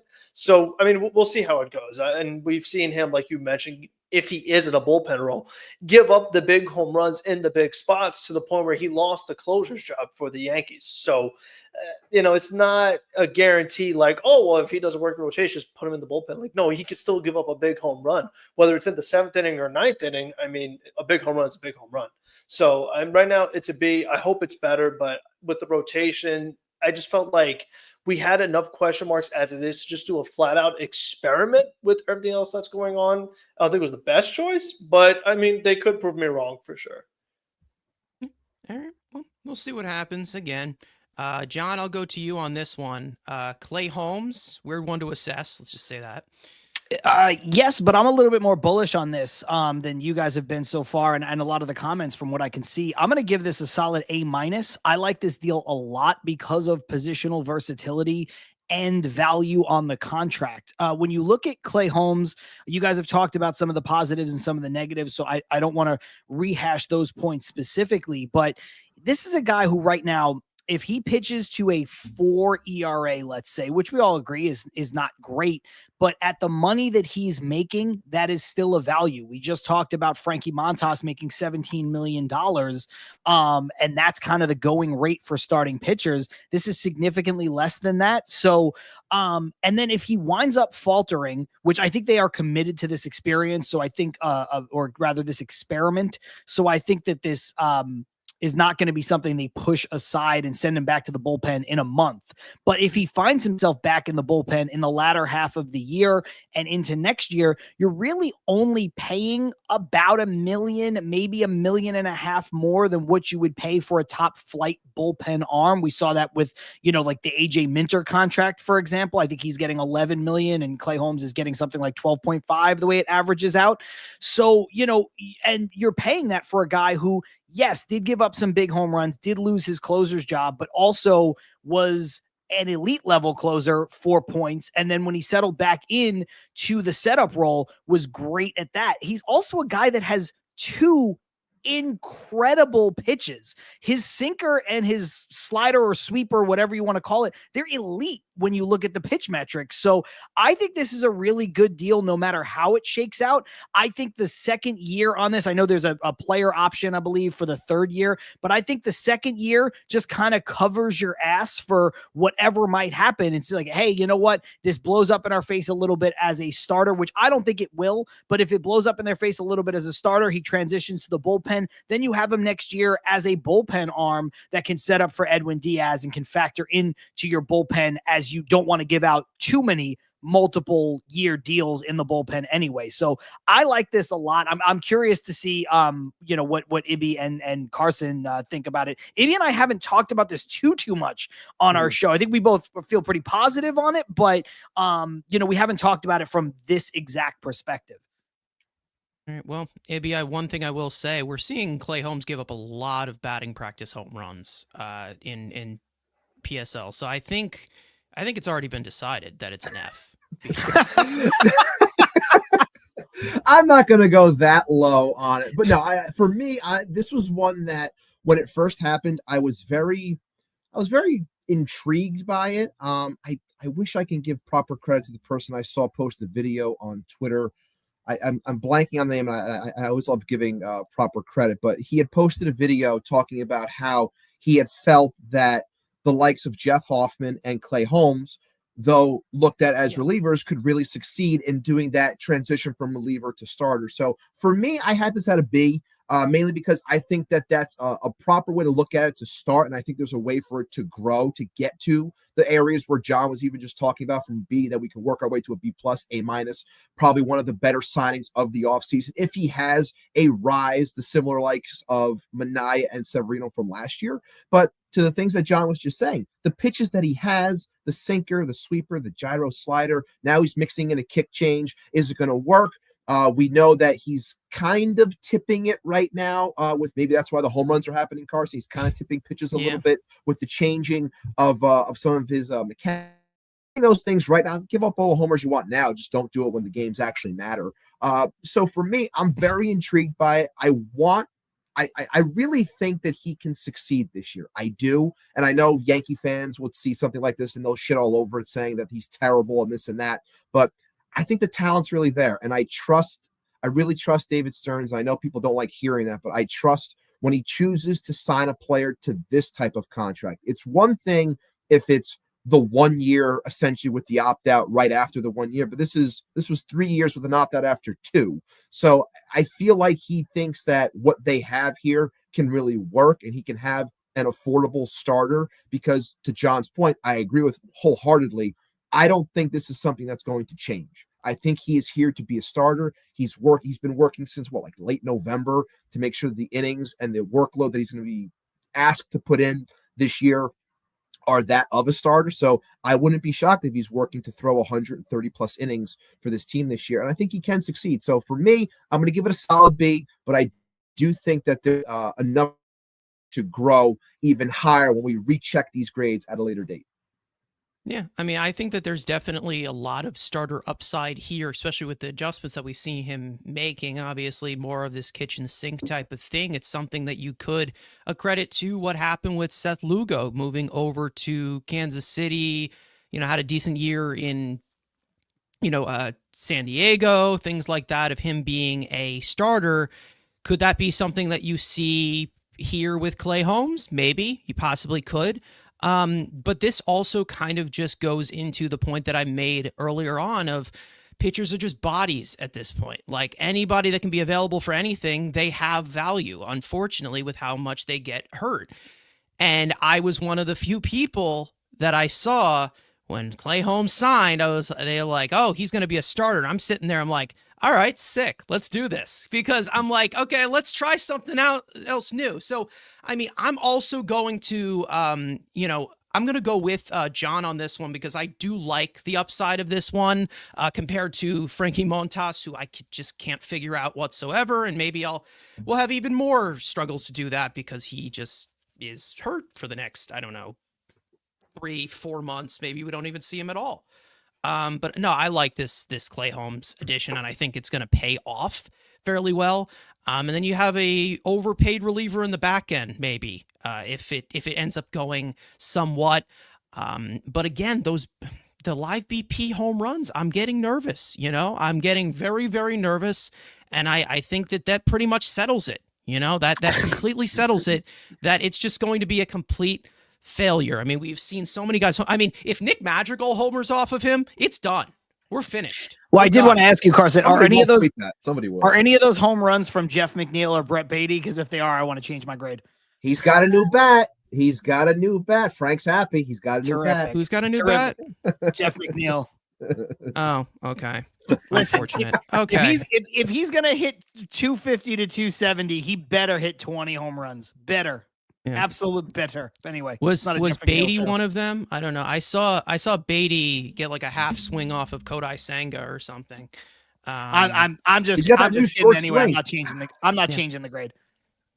Yeah, Ronaldo Lopez with Atlanta. Again, it all has to really do with the workload of what happens. Again, I saw somebody talking about in the chat earlier with this pitching staff. I don't know who it was, but they said that, this team with that 2015 rotation would have been elite. And I think we all can agree with considering the talent of what we saw with those young pitchers, but it also just plays into it again of the health of these guys, because we talk about it all the time, the PTSD. That entire rotation only had one healthy turn throughout the rotation in like 5 years, a span of 5 years. I mean, it was so bad, and they all just dropped one by one, left one by one, and it's like you couldn't lean on it the way that you thought you could, and you're gonna need 8, 10, 1,400 arms. Like that's literally it. And these organizations that are able to pump out arms like crazy. Yankees have done it fairly well with their overall depth. I don't know about the health of those guys. Milwaukee did it well under David Stearns. We've seen the Rays bring pitchers out of nowhere who we didn't even know were baseball players. And they just, you got to continue to pump out arms. I mean, that's kind of how it just needs to continue to be. It can't just be, well, this is our one guy we're locking in here. It's a committee. I don't know what to tell you anymore. This is just how you have to do it. You got to try new things. You got to do different things, and the quantity approach of somewhat quality and upside. It's just kind of how you have to do it. I don't. Again, it's a risk that I just don't want to take anymore, especially with an accelerated game now. If there's anything you guys else want to add? Yeah, I mean, just the spot on about Tampa Bay, man. I'm always, I know they had Yeah. a down year last year, but I'm always flabbergasted. I mean, I pay attention to the league. I watch other teams when the Mets aren't on, and they'll roll somebody out and they're like, this guy's been pitching to a 1.25 ERA over the last year and a half. And I'm like, who is this person? I've Yeah. never 35% strikeout rate. yeah, it's just like it's always some white guy with like he's like a white guy with a red beard with a weird delivery. with a weird delivery. Yeah, you find out some crazy story about him, and you're like, this guy is not. It's like a creative player on MLB The Show. You're like, where is this person coming from? Yeah. I'm gonna go with the legendary Mike Francesa on this one. Must be the water. It must be the water. It's got to be the water. It's got to be the water. Okay. It's got to be a water. I mean, over here you're just some you're a regular guy over here. Anyway, speaking of regular people, Griffin Canning exists. This one should be and quick. he was added. Great 1 years, segue. Great segue. 1 year, $4.25 million to be exact. He was one of the worst pitchers in all of baseball last year. Andrew, I'll start with you. Speaking of the worst, I'm just popping out segues. Well, I mean, the fact he just struck out Francisco Lindor, so it's an A+. But then he just gave up a homer to Jeff McNeil. So, you know, to the point of he's the worst baseball player. C-, again, I'll be nice. It's a new year. I'll be nice and not just give it an F because he's dog shit. But I'll at least give him a little bit of a doubt before the Phillies gave up like a 15 runs against the Phillies. So I'll give him a C-. Okay. Ibby, I'll go to you on this one. Griffin Canning. I mean, it is what it is. Like, I didn't care for when it happened, like really started screaming about it because I didn't think you needed to really scream about it. Am I a fan of Griffin Canning? No, I'm not. Can he possibly do something? Yeah, whatever. Again, providing some innings on the back end. You don't want him to be the guy that you're seeing every fifth day or sixth day, but clearly this could potentially happen now because of the Montas injury. But this is something that can happen, as to Carson's point before. You constantly see guys that, like, you're lucky if you get a guy that goes 30 starts in a season. Like, there's people are always getting hurt. The pitching market and pitchers in general are so volatile. Is he a world beater? No, he's not. But I mean, if I guess C- or no, but I'll be fair. No, I'll stay with that. C- mainly because it's like, I'm sticking with my point before of when I say C, it's like, whatever, fine. I didn't care for it, but at the same time, I wasn't really screaming about it. We'll see what he can do. He was awful last year, but maybe he just needed to get the hell out of Anaheim for all we know, because everyone needs to get the hell out of Anaheim in hopes of, knowing that there actually is a world that exists outside of there. And then maybe he can get with the right people to change what his career has become. But again, I'm not expecting much, but I also didn't scream when it happened. So it's whatever. All right, Frank, I'll go to you on this one. Griffin Canning, is this our future ace, as Odd Villain is saying? I wouldn't count on that. I mean, that would be a huge, pleasant surprise. I mean, the Mets could go far if that would happen. But, I mean, again, it's just that, like, I talk about starting pitching. Do we have any guarantees? I feel like he's the furthest thing from a guarantee, especially considering the season that he came off of. So I'm going to give him a D. I mean, I've yet to see this guy put together a solid season. So, I'm one of those people that believe when I see it. If he has a great season, I'd be very happy to be wrong. But I just feel like when you're talking about one of the worst pitchers in the league, whether it was he was on the Angels or you feel like there's adjustments you can make, I just feel like when you're talking about building a rotation, and if I'm saying, okay, let me go grab one of the guys who's the worst pitchers in the league, that's just not the way I would kind of approach things, but that's just me. Very fair. John, I'll go to you. Griffin Canning. I'm going to go C- as well on Griffin Canning. Again, he's a guy that we don't want to waste too much time talking about. You guys have said a lot of the things about him that I think everybody feels, but I also think that you need to, we talk a lot about depth in the rotation, just depth in the pitching staff in general. You also need different kinds of pitchers to be able to, execute that. You want guys with different kinds of deliveries, guys with different kinds of stuff. Now, look, if he was the kind of player who, for some reason, got a $10 million contract or whatever, I would be up and on. This would be an F. But when you're talking about a guy who might pitch to, let's say, I don't know, a 4.50 ERA, a 4.60 ERA as a starter and a reliever and eat up some innings for you, and that's the kind of worst case scenario you can hope for.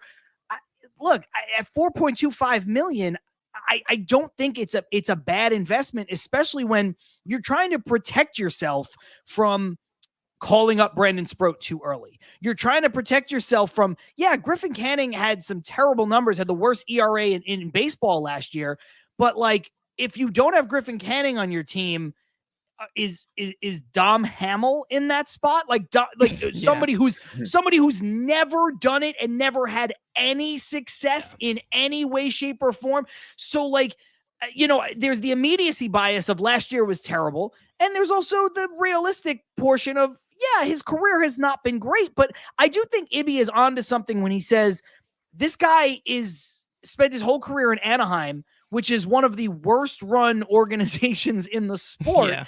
And if the Mets have a revamped pitching lab, then the Angels down here in Southern California, I mean, they are trying to figure out pitchers with like hieroglyphics. They are the opposite of a modern organization in every way, shape, or form. So do I think he's, to Odd Villain's joke, like, does he have ace upside? Absolutely not. But he's not somebody you should be upset about. And again, when the alternative is, well, is it Mike Vassell getting this spot start? Like, I think I'd rather go with the guy who's got a little bit more experience, especially when it costs you less than $5 million for a guy who can make starts for you in Major League Baseball. I know that's crazy to all of us regular people, but that's a bargain. So look, I don't think it's a good deal. I don't think it's a bad deal.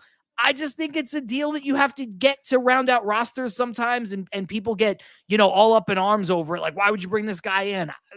I see why you would. I don't think it's sexy, but not all moves are sexy. Yeah. C-. Yeah, it goes into the quantity approach of here. And speaking of $5 million, that was what Adrian Hauser was making. Odd Villain saying that it's less than that this year for Griffin Canning on the free agent market. So again, I this one, I'd say that I was not thrilled with. I don't think that this is going to be amazing. Could it end up being the same fate as Adrian Hauser? It could. It seems like he's most likely leaning a little bit towards the bullpen. If Frankie Montas did not get hurt, we would have a little bit more of a clear answer to that.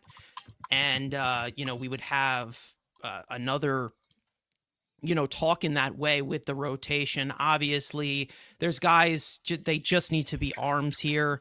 If you're getting, multi-inning reliever types of outings from a guy like Griffin Canning from a multi-inning, $4 million in multi-inning spots. I mean, this one, I probably would just go with the C- as well. Like, I just don't think it's really effective at all. It's like going to be a sunk cost if he goes. It doesn't matter. Like, again, you can call this one an F2 if you're not pleased with it, because he was the worst pitcher in all of baseball. So at face value, it's not great.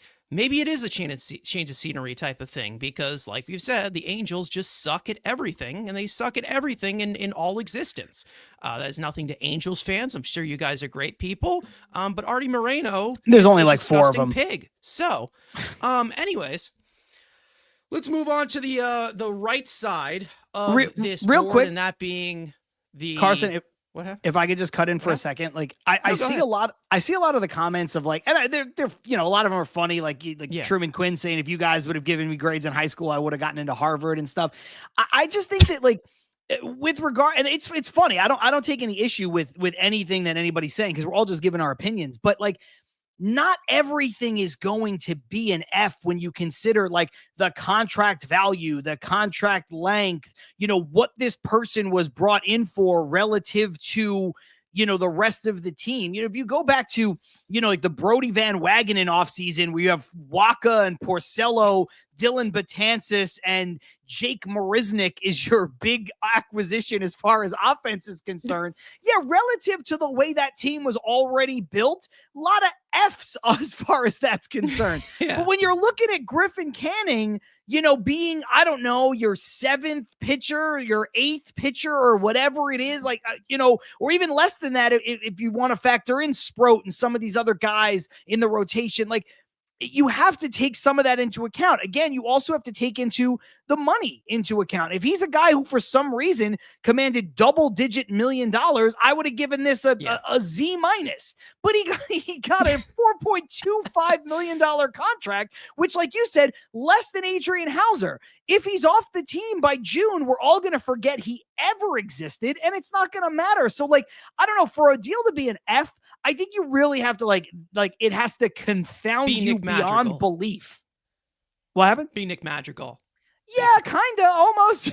I think Nick Madrigal's a pretty low quality signing, but like, so I just think it has to confound you like beyond belief. That's my opinion. That's where my grades are coming from. Just so the people, in the chat get a little bit of where I'm coming from with regards to some of the grades I've given out so far. Yeah, it's expectation and then contract paid for what you expect. Like, you don't have the same expectations for Griffin Canning that you do for Juan Soto, that you do for Frankie Montas. Like, and then you know what the player, what you expect, what they should be paid. So it's like, if Griffin Canning is not great, he should get paid $4 million. If Montas is supposed to be better, he gets paid $17 million. So like, you all go based off of that. Like, what did the Mets pay for what you think the guy is worth? Yeah. Another comparison, that was the same amount of money around there that they gave to Julio Teheran. Remember when he was a Met for a second? Then they DFA'd him right afterwards. So again, it's such an easy cost to get rid of. Who knows? But hopefully there's some other arms. And again, like I say, with arms, if you don't like these guys coming in, develop your own freaking pitching then. Develop it. All right? Suck it. Anyways. Speaking of pitching, a guy who was really, really good for us, 3 years, $75 million for Sean Manaea. They deferred some of the money. Can't be doing that. It's illegal. Can't believe the Mets are they're the team that do that. But Frank, I'll start off with you re-signing Sean Manaea. Quite a solid cost, I would say, for what we expected him to get. Exactly. I mean, we've talked about how expensive starting pitching could be, particularly the good ones, and Sean Manaea was very good for us. So I give him an A minus. I think my only thing is more so like I want to see if he could do it again, because it was like a very strong second half that he had. And even with that being said, we did see him run out of gas a little bit in that postseason against the Dodgers. And I just want to see how the new delivery, how it affects him over the entirety of the season, and specifically his health, because even though he did run out of gas, he made it throughout the entire season. Like, he was not missing any time. So I just want to see how new delivery, full season, like if he's able to replicate what he did in the second half of the entirety of the season, stay healthy, he's an A+. But I think that because I don't know that for certain, just because of what we're going based off of in the past, I'm giving him A-. Yeah, we'll see. Again, working with Driveline. He was able to have a career year. Speaking of drive and lines, that makes no sense. Andrew, what do you think about Sean Manaea coming back? Yeah, again, market value, got paid the same as when they've all got an extra year. So again, for what a potential, middle to top end rotation, $25 million is fine with a little bit of deferred money. So, we're going to jail because God forbid we deferred a little bit of money. I'll give him an A. Again, since we, God forbid, we've been very, very lucid graders. So you got to give him, I guess everyone needs to give him an A now, because, we are putting everyone in Harvard, which is great. Hey, I'll take some free college. But to the point, you needed a guy you can depend on. Hopefully the delivery doesn't end up, coming back. We all know he's going to have an injury. We all know. So overall price wasn't awful. The term with a little bit of deferred money, I'll give him an A. Yeah. I remember, what was it, a year ago when we signed Manaea? I was pumped for this one. I'm a big Manaea fan, always have been. Everyone, this is crap. And now look at this. A. And who else wants to give it an A? A. Like, this is what I mean. It's like, who the hell knows is going to happen? Upside is upside. What can you say? John, I'll go to you on this one. Sean Manaea is back. Yeah, look, I'm happy Sean Manaea is back. I think he fits the team on the field off, in the clubhouse, off the field, seems like a really good natured dude. He's like, I wanted to be back here. When Ibby and I did our season closing show at the end of last season, I said, if you take all of the guys who are potential free agents, Sean Manaea made so much sense to come back. And I didn't know what Pete's market was going to be. We could talk about Pete Alonso later, but I said you can make a case for Sean Manaea being the guy who was most likely of everyone to come back because of where the Mets starting pitching was and what the need was and how well he filled in. But I'm going to go with a B on this deal. And people might say that that's too low, but I think there's a lot here that you have to factor in. First of all, I don't think a B is a bad grade. Let me just say that as I further explain my grading system. I think, when you talk about grades, C is very average, and then everything below that is obviously getting into the negative. Everything above that is starting to get resoundingly positive. I wanted Manaea back. I believe in replicating what he did in the second half of last year, or really towards the middle of the season and into the second half when he changed his delivery. But there are some injury concerns potentially with a new delivery. He is well over 30 years old. He is making $25 million a year. I know some of that is deferred, but just for all intents and purposes, it is a 3-year, $25 million a year contract. And so that is pricey. To just compare it to Griffin Canning, that is not a deal that you're just going to swallow up and say, oh, if this guy's in the bullpen, or even to the last two guys, Clay Holmes, Sean Manaea spent some time in his career pitching out of the bullpen.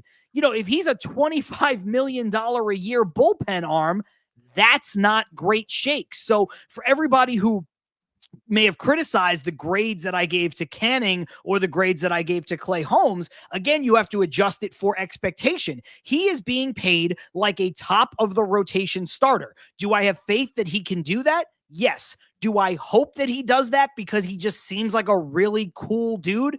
Yes. But is there a downside? There absolutely is. Part of it is the contract. In terms of the money, part of it is the contract in terms of the length. I know 3 years is not astronomical, but again, this is a guy who's 33 years old, who just pitched the most innings that he's pitched in, I think, 5 seasons, and the second highest total of his career. So you have to think about all of those things. And I think somebody else said it in the comments so far. Look, if Sean Manaea pitches like he did from whatever it was, June to September, he is basically he's a number one for you. But I don't know that he's going to do that over the course of an entire season, over the course of a 3-year deal. So I do think it's fair to say that he's more of a 2, more of a 3 in an excellent rotation. So again, $25 million a year in terms of AAV, that's a lot of money. It's a lot to live up to. I hope he does it. I have faith that he can do it. But I think that this is a very good move, a move the Mets, I think, should have made. And I think Stearns was very savvy with how he went about it. I think you give a hat tip to Cohen, who, has shown this sort of George Steinbrenner-esque way of negotiating with in-house free agents, where he says, go out, test free agency, get deals. When you have your best deal, come back to us and we'll talk. It doesn't always work, but when you have the most money, it's a really good way to negotiate. And it worked with Sean Manaea. His best deal was the deal that Luis Severino got from Oakland. And the Mets were like, hey, you know what? We'll throw you a couple extra million, but we're going to have to defer it. You wanted to come back. Why don't you come back? He said yes. So I think it's a good deal for all parties, but I do think it's just a straight B for me. All right. Ibby, I'll go to you. I think you've talked about some concerns with sustainability with Manaea before, which is understandable with that arm slot, which is unorthodox. Let's just say that. We've talked about it so many times with pitching, irregular motion.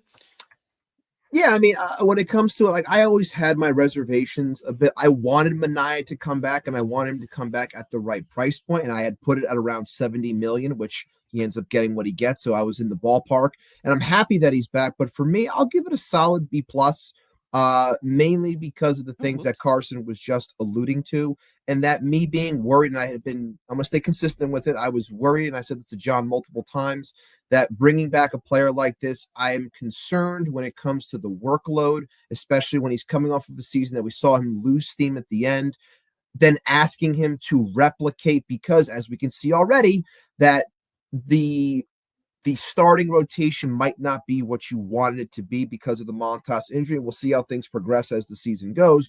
But I've been saying you want guys that eat innings, so it doesn't put that much strain on a Manaea, because you then be asking him to go out there and say, hey, Sean, like we need you for a minimum 6 tonight. Like, can we get 6? Like pushing him to his limits, like I felt he was pushed to last season in the second half, which he passed with flying colors. But then you saw how he wore down at the end, and that was the most innings that he had thrown in a season. Now he gets 3 years. Now he gets $25 million a year. Now he's asked to basically be, if you think Kodai is the one, if we want to play this whole game of aces or ones and twos, whatever, he's considered like the 1A or the 2, however you want to look at it. So yeah, the pressure's on in that sense, but I'm hopeful that he can provide similar production to what he provided last season.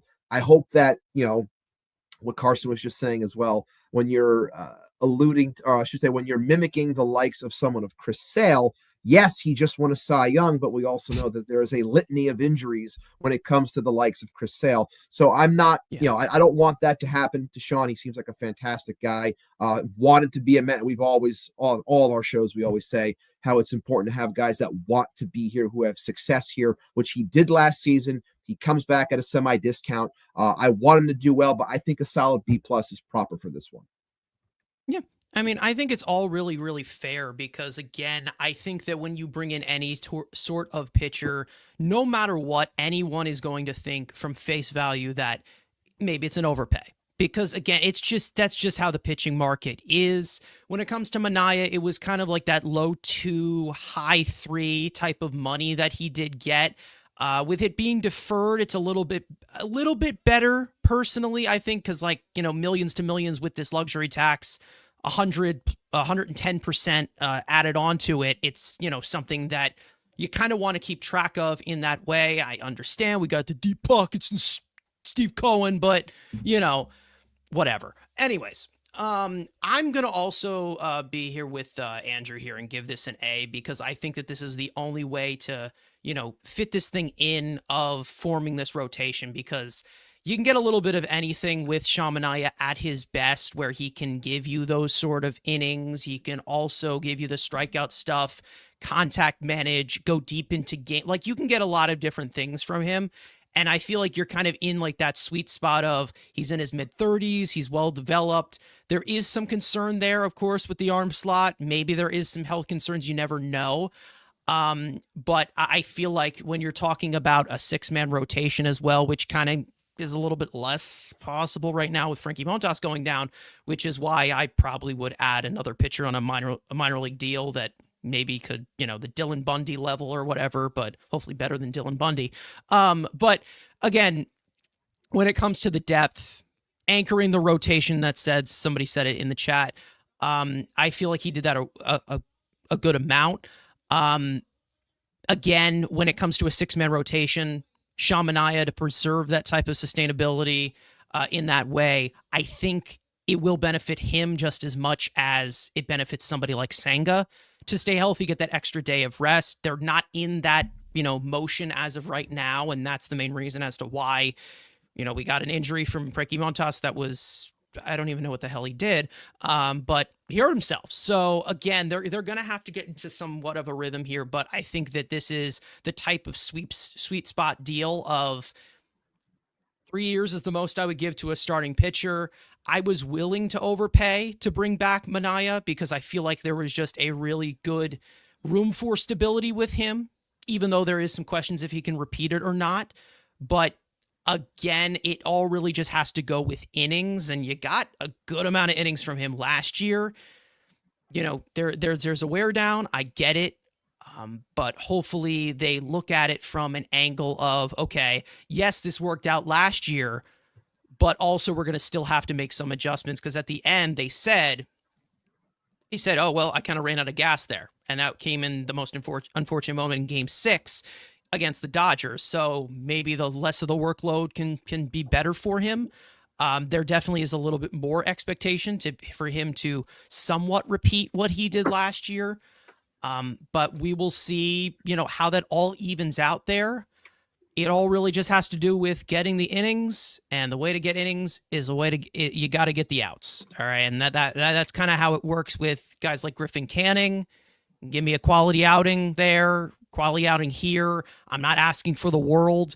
Keep us in the game, and just let Juan Soto outslug everyone, and we'll win plenty of games. Now, speaking of outslugging, somebody who, if you mess with him, he'll slug you. Jesse Winker, 1 year, $7.5 million. He looks like he's going to be the DH for the left side of the plate. A great platoon with Starling Marte, which is a great bang for buck, but good batting average, so who cares, right? Frank, I will go to you. Jesse Winker's back, and postseason legend on the big stage. Yeah, I mean, Winker, he's a very interesting one because of how it went with the regular season compared to the playoffs. So for me, I had him at a B+.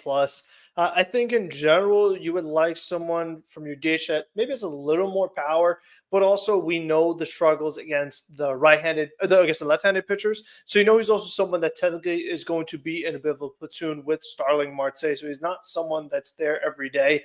And I just really hope that we get more of the postseason version than we did the Mets regular season version, because as we know, before he became a Met, he was having a really great regular season. That's why we wanted to trade for him. Then he comes to us. Inconsistent playing time with JD Martinez being here for sure. But generally speaking, I would say B+ because at least he got done on the big stage, which is where it matters most to me. But, he is going to be limited, being the fact that he does struggle against the left-handed pitchers. So I do wonder how it kind of plays out, where if he's a starter, they bring in a left-handed reliever middle of the game. If he's able to, play all 9 innings as well at the DH position, how that impacts the roster construction too.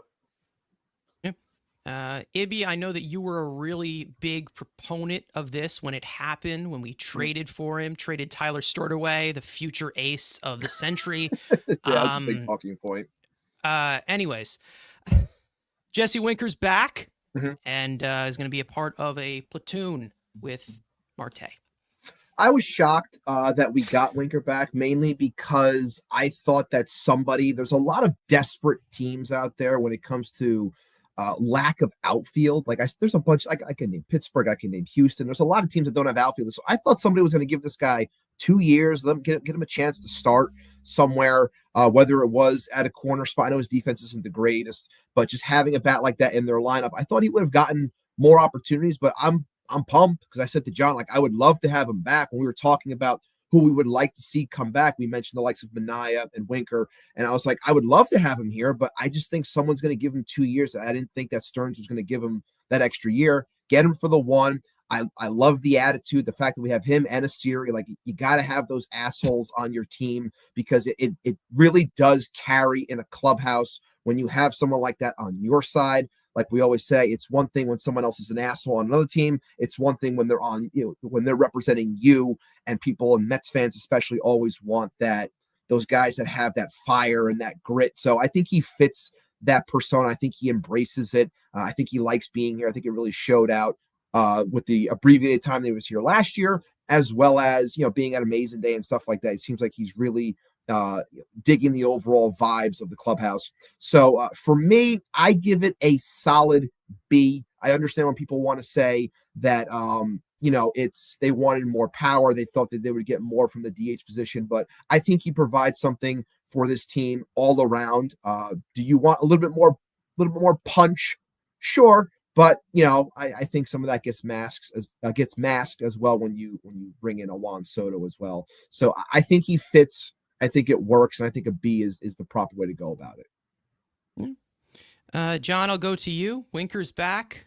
As we've said, he's an asshole. Yeah. We love him. Yeah, but now he's our asshole, and he's my kind of asshole too. Just anybody who watches our show knows. I kind of vibe with Jesse Winker's whole thing. No, he's a guy. Ibby and I talked a lot about. Made perfect sense for the Mets to acquire. We're really happy, like you said, when they were able to acquire him at the deadline from the Nationals. He was a guy that I had been pushing for the Mets to bring back. Ibby was saying that he was skeptical, like he just mentioned now. Not that he didn't want him back, but that a team would get desperate, a bad team, the Padres or something, a needy team, a bad team would offer him an opportunity that the Mets were never going to touch. Multiple years, too much money, a starting outfield spot, whatever. And I'm happy that none of that panned out with regards to Jesse Winker, because I think he fits this team, again, like I said about Manaea, he fits this team on the field and he fits this team in the clubhouse. I'm going to go ahead and give him a B-. I think in a vacuum, he is probably a C+ player, but I think he gets the bump up to a B- for aura, because I think him and Siri, I think you need those kinds of people, like Ibby said, on the team. But I also think that he gets a bump because the Mets have, in my opinion, two clogged up spots in their everyday lineup. One is Jeff McNeil. The other is Starling Marte. But by bringing Winker back, you make Starling Marte a more useful player, even though you're paying him a lot more than you'd like for what he's going to offer. But if Starling Marte becomes the weak side platoon at DH and sometimes outfielder, and he is motivated, this is a guy who's had a lot of success in his career, to stay on the field and prove that he can produce more than that, I think you're going to get the best possible Starling Marte that you can get by pairing him with a guy like Jesse Winker. We talked about it on our show over the last 2 weeks. I don't have the numbers in front of me, and I apologize for that. But in your own time, if you want, go look at the splits last year. Winker versus right-handed pitching, Starling Marte versus left-handed pitching. That is as good as you can do from the DH spot for, I think, a total of, what is it? Somewhere around $20 million for both guys. Obviously, Marte making significantly more in terms of that split. But I think you can do much, much, much, much, much worse. You want to have more punch. I get that. But I just think Winker fits this team, and he makes Marte motivated and the most useful version of Starling Marte we can get for the final year of his career. Andrew, you have advocated to bring Jesse Winker to this team for multiple years now. I have seen you want to have him as the 26th man so many times, just bringing him home. He's back. What do you think about bringing back Jesse Winker? I think I know where this is heading. I'll give it a B, but I think it's definitely, to what John said, you need these type of guys, because again, as the hockey nerd that I am, I'm watching the Four Nations face-off, and as talented as Team USA is, who's the guy that's starting, that's running this team? It's the Kachucks. The two guys that are willing to knock your ass out and don't give a fuck. And this is what Jesse Winker brings. You can have all the talent in the world. Sometimes you just need that snarl and just that piss off, annoying energy that can bring our locker room together. And that's what Jesse Winker is. Yes, there was a better player that has all of that I would have preferred, but he decided to go to Texas, and he will seem to never be on this team. But again, for what the options were, and, again, according to Andy Martino, this was going to be the Pete Alonso replacement. So that already, in my book, was an upgrade. Remember, Andy said, Jesse Winker's going to replace Pete Alonso. So, that's an upgrade. That raises his grade. Make it a B+ just for that. But again, just to have him back in the locker room, he seemed to fit in. It seems him and Nimmo are like best buds. So, there's some more bonus points. So, again, is he going to be the greatest player? No. But again, like John said, he takes ABs away from Starling Marte and gives you some production. And like Frank says, I'm okay if you're going to be average in the regular season, that when it comes postseason times, you're hitting 400-foot nukes, pissing everybody off, and watching it fly. You can do that on my team any day of the week. Yeah, $7.5 million to be a DH, occasional corner outfielder. They have a lot of outfield options on this team that can be actual outfielders, so we don't need to pretend like Jeff McNeil is one. Oh, sorry. Anyways, I think when it comes to this move, I love Jesse Winker's approach at the plate. I think it's something that needs to be protected in this lineup. We talk about it all the time. Frank, we have emphasized this, the sliders that everybody was chasing has nothing to do with the hitting coach at all. But I'm going to go with a B here. The only reason I don't put it higher is because I don't like this expensive DH platoon. I get that it's valuable. You can have guys hit against left-handed pitching, great batting average from Marte and everything. Winker can hit right-handed pitching, but the thing is that it's such awful acclimation that we all knew it was going to happen either way. But again, it's just like, if I were to do that, I probably would have went a little bit more thump in a guy that they were also interested in Jock Peterson. It's never going to happen, but I can dream. The main reason as to why I can't put this any higher is because the thought of Marte being a $20 million DH, it's like, it sickens me. It really does. And I get it. Yes, he had good numbers against lefties, and everyone's going to tell me to go jump off of a bridge. But it's awful roster allocation, and it just justifies it even more. Like, that's literally how I look at it. And personally, I think if Starling Marte's money wasn't here, and if a certain someone who shall remain nameless until now, I feel like that's one of the main reasons as to why they're not, splurging big on starting pitching either way, is because of that type of money plus the tax. Like, that's how I look at it. And listen, I get it. He batted .300 against left-handed hitting, but his power's zapped. It's gone. It doesn't exist. And the DH, from what we have seen, needs to be a power position. And I'm not saying this is a Darren Ruff conversation, but what you're paying him to be a DH, it's just not good allocation. That's just how I look at it from the technical term. I get that it fits well with Winker and Marte. I just don't like enabling Marte DH at bats just because, he's old and he's here and he can't move anymore. It's a shitty situation, which, like I say always sarcastically, thank you, Billy Epler, for existing. It's funny that you took the same spin that I had, but you're looking at it from a negative standpoint. I get why, though. Yeah. And I want to apologize for misspeaking. Yeah. I said for almost $20 million. I get what everyone $25 says. million. I get it. But yeah, I just think you need to have less at bats from Starling Marte in order to maximize what he can do and keeping him healthy. But I do completely agree with you. I mean, I said as much with regards to, they just have two of these just unbelievable, plugs in the drain, and that's McNeil and Marte and the money that they're making. But I think this is as good bringing back Winker, especially with the success that he had here in the postseason and just in the clubhouse in general. I think it's the best you could hope for to maximize this final year of Marte. And they did try to shop him, but you were going to have to eat a ton of that money anyway. Yeah. Again, that was the thing. But then when I see these reports of like, we could have gotten Hunter Harvey from Kansas City, of like allocated this in a way and emptied the roster spot, make the team a little bit deeper and more upside in that way. I wanted Jock Peterson. All right. I just wanted him. All right. Let me have him. I want him. He'll be here when he's like 45. Anyways. Can I ask you a really dumb question? Go ahead. Just to you. Okay. The Mets find a way to trade Marte. They get Hunter Harvey, whatever.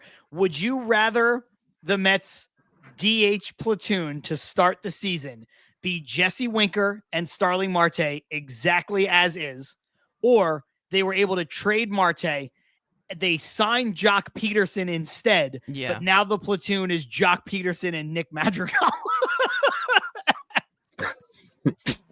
Man, those are the only two options. Those are the only two ways. Yeah, that is where I'm like, okay, let's just eat it. Let's just live with it. It's fine. Marte's been here before. Everyone seems to like him. It's fine.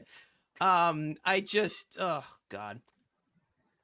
I thought at one point, with the allocation of, Marte, them talking about trading him, they were like heating up. I really thought that it was going to be Jesse Winker and then possibly them bringing in somebody like Randall Grichuk.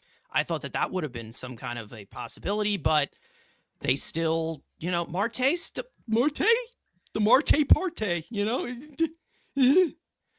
But I just there's so many different ways that I can look at this Marte situation that just sickens me. But there's nothing you can do right now. Like, that's the thing. Like, you got to accept at this point that this is going to be it. You know, that's it. And if he ends up getting hurt again as a DH making $20 million, I'm punching a hole in the wall. But we haven't gotten there yet.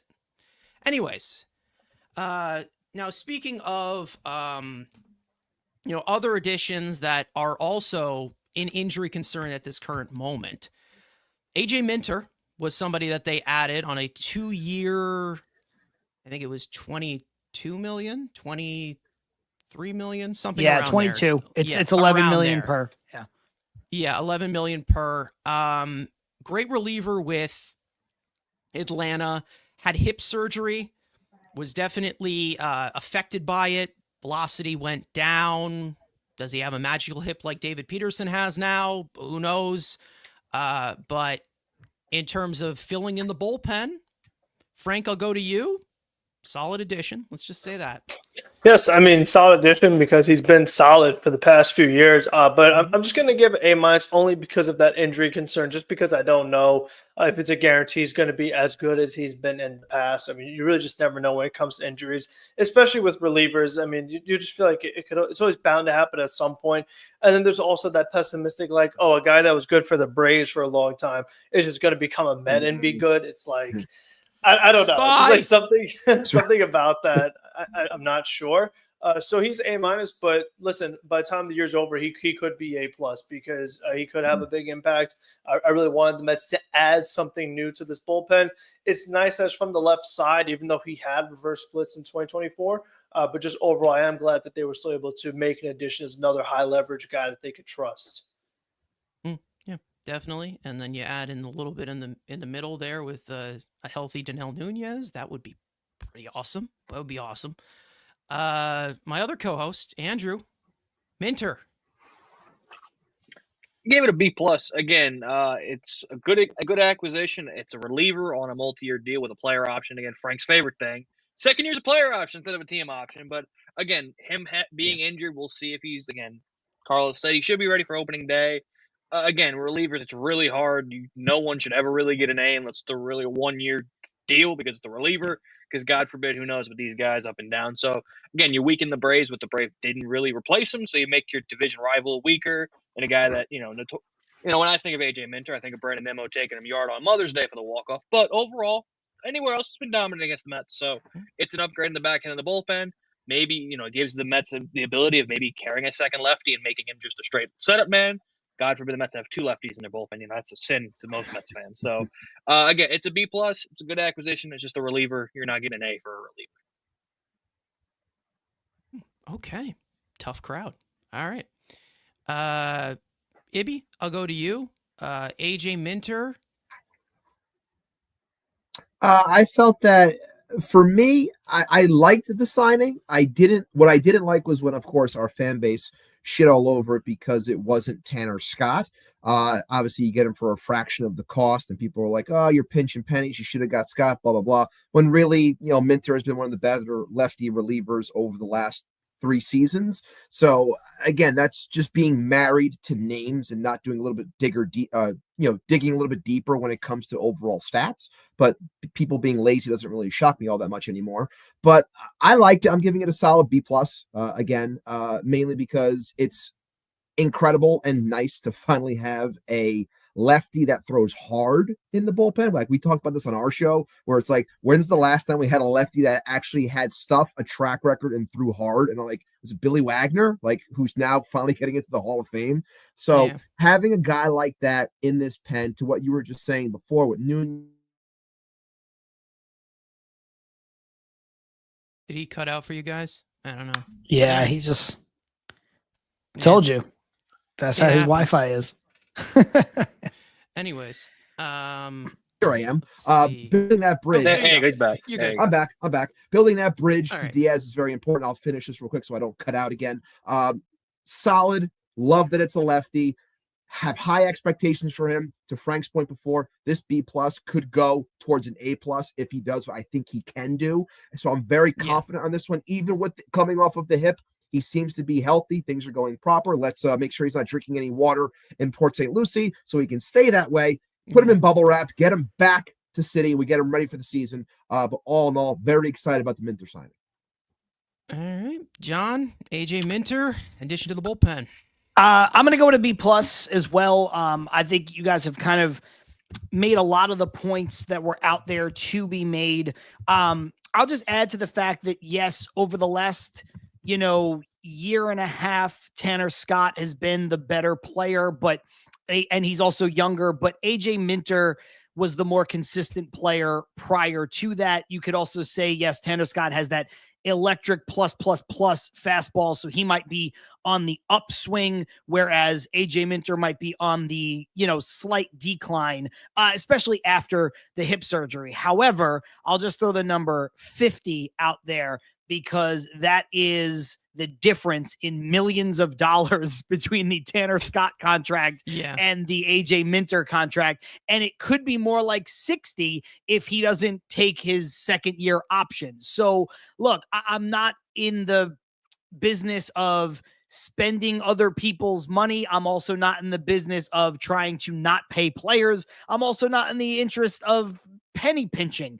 But I think when you look at value for a reliever, it is very difficult to have a guy like Edwin Diaz under contract and then go out and give a similar contract to a setup man and hope that both of those guys continue to be what they are without ever having hiccups. The best relief pitchers in the history of the sport, not named Mariano Rivera, have all had their hiccups. The aforementioned Billy Wagner. You look at, all the ups and downs of Craig Kimbrell's career. You look at where K-Rod ended up. You look at the Eric Gagnes of the world. All of these guys, they are wipe out at one point and then they're not. And maybe they have a resurgence and maybe they don't. Josh Hader, Devin Williams, the list goes on and on and on. Baseball is littered with the bones of relief pitchers who got paid too much money and never lived up to the deal. So I love to see the value that the Mets were able to get on this deal. And the last thing I'll say about it is, you did mention the hip injury and the surgery that he had last year, but, still appeared in 39 games. And I know ERA is not everything, but pitched to a 2.62 ERA with that bad hip. When you compare that to David Peterson, who is a much younger player who had that bad hip, he only pitched in 27 games the year that he was injured and pitched to a 5.03 ERA. So you're looking at, if AJ Minter has any kind of bounce back similar to what we saw, a healthy hip on David Peterson look like, I think this is going to be a very good value deal, but B+ across the board for me. Yeah, I only saw Tanner Scott coming here if it was like a 2-year deal or maybe a 3-year deal, something like that. It's a reliever. Like, he had a great season. It could be an outlier season. It could be a peak season. Who knows?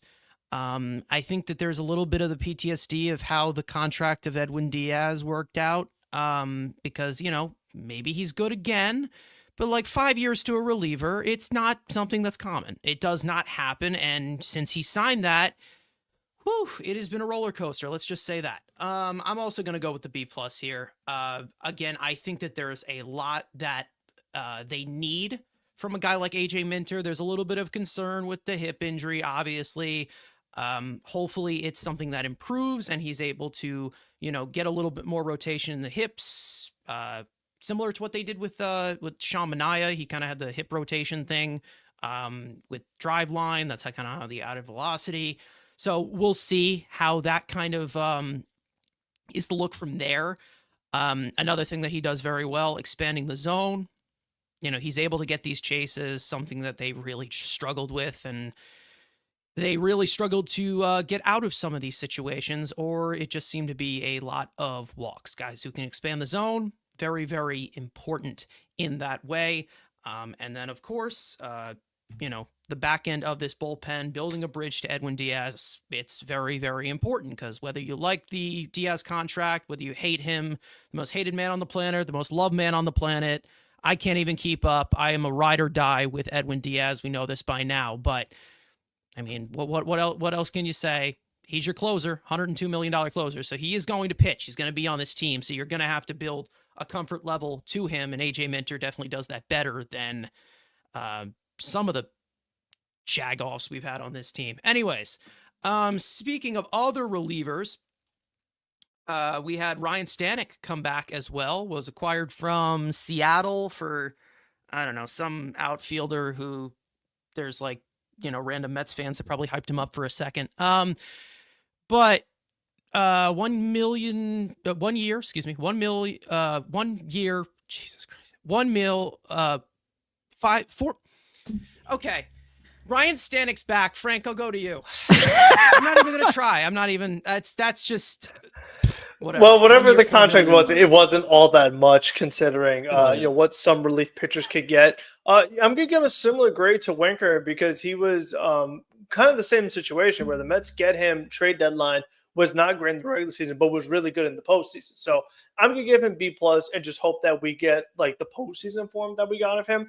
One of the things that he has going for him is that he had been good in the past, especially in the postseason. So he is like, him and Minter are like those few relievers where you actually have seen guys that are good year in, year out, where we know so many other relievers who like, oh, they're an all-star, and then next year they're awful. So, I mean, at least these guys are the very few consistent ones you see. So I'll give him B+. And like I said, I hope we get the postseason form. And I feel like having somebody like Minter makes Stanek better, and having someone like Stanek makes Minter better. Because I was talking about like not overworking your relievers to get the best versions of them. So it's like you add as many good relievers as you can, and everyone's just going to perform much better.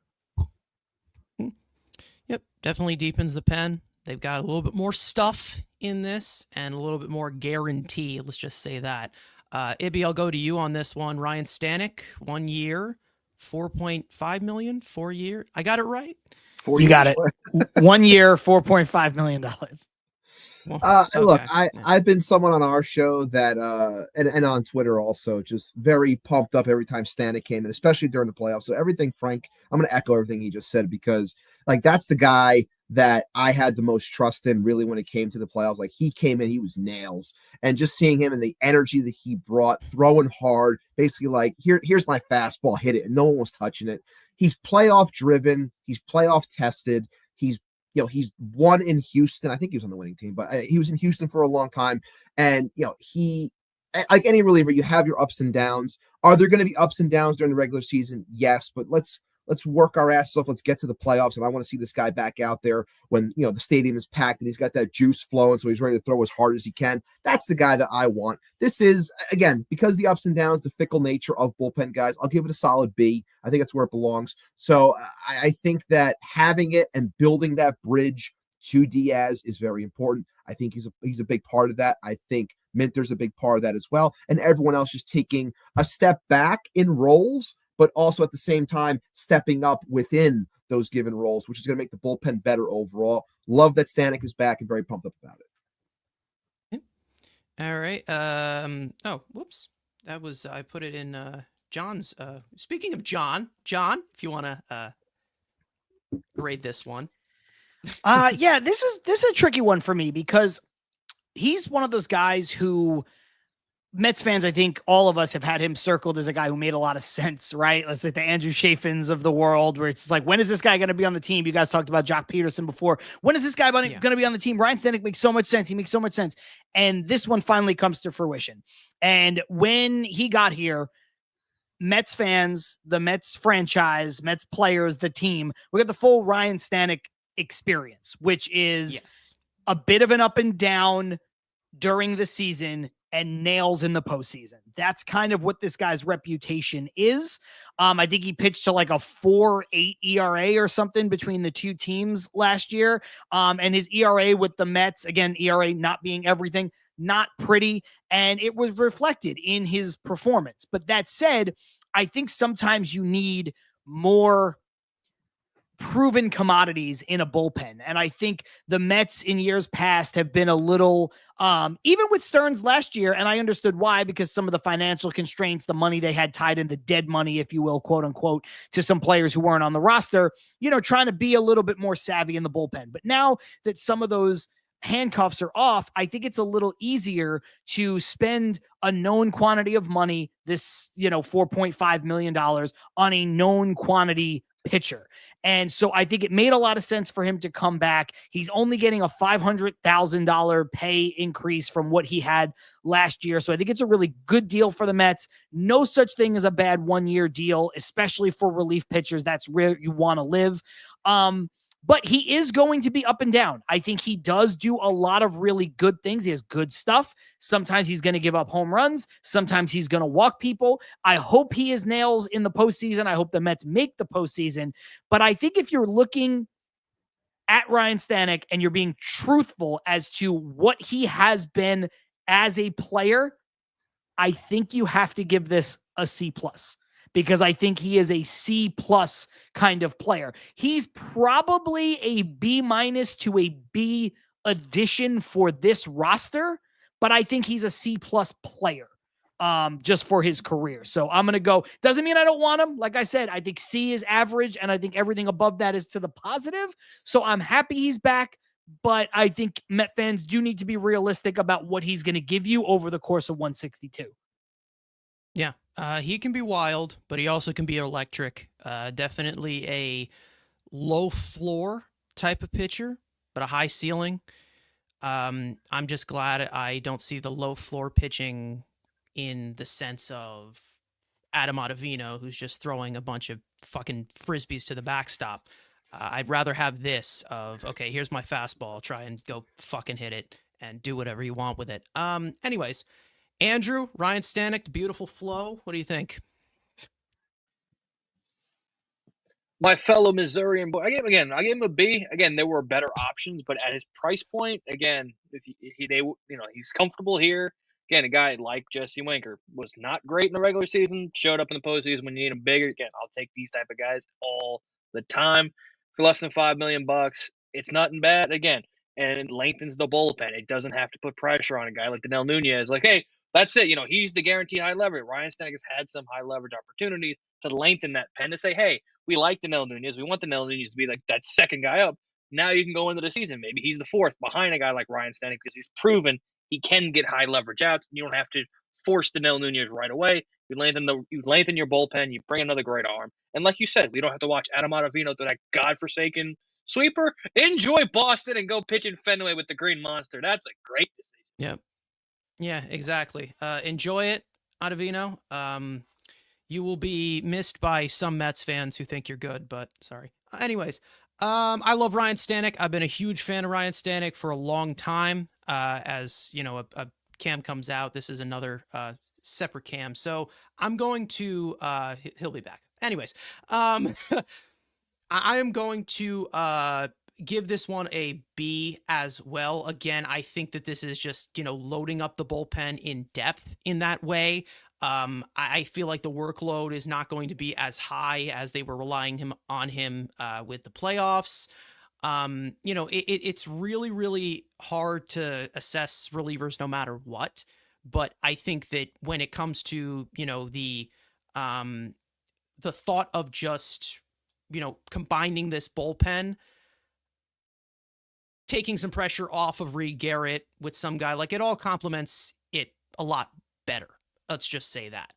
Now, as for the final guy that is here, it was a reunion. Pete Alonso is back on 2 years, $54 million player option the second year, $27 million luxury tax hit. But anyways, Andrew, let's just get it out the way. Okay, let's just put it all down there. I am not liable for anything that he says. Do not post my address online or on Twitter. Go ahead.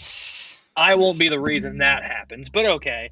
Again, my favorite player, my best bud, the greatest first baseman to ever live by everyone in the comment section.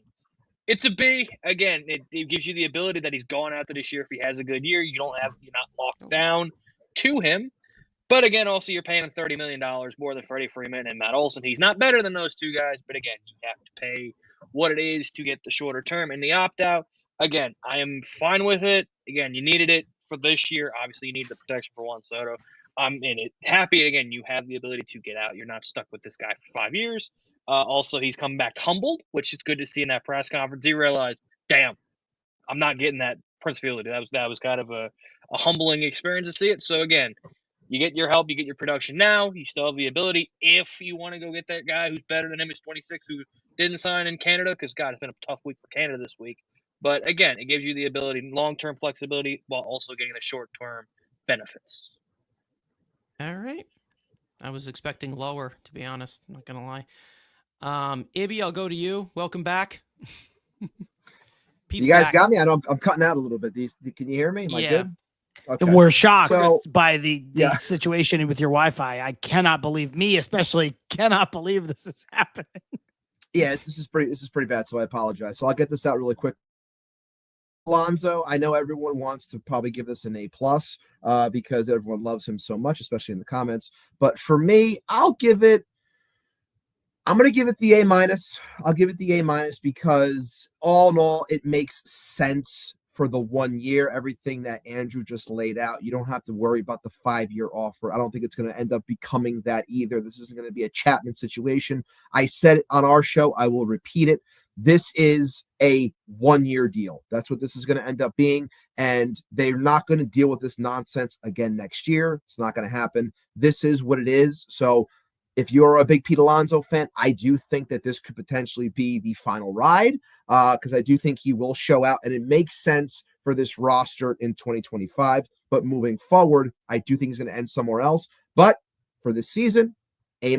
I hope he takes what he had learned about himself last year when trying to play for money and things correct itself. I think they will, which is why I'm giving him the A-, because, as I've said multiple times, he can just be what he's supposed to be in this lineup.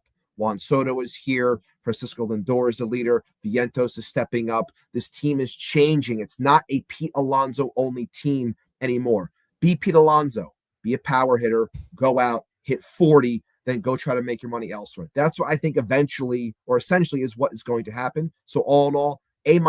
Welcome back, Pete. Hit the fucking ball. Let's go. All right.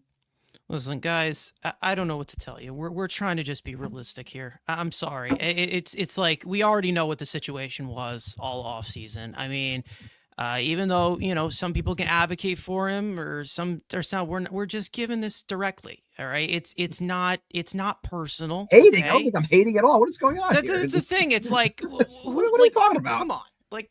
Are we really just gonna sit here and be like, oh well, this guy's prime, this guy should get exactly what Aaron Judge was getting? Wait a minute. No. I just got yelled at for giving too good of grades, and now I give a guy an A- and I'm wrong. What are we doing here? I don't get it. I don't know. You can't win. Ibby, it's the same people who told. Win.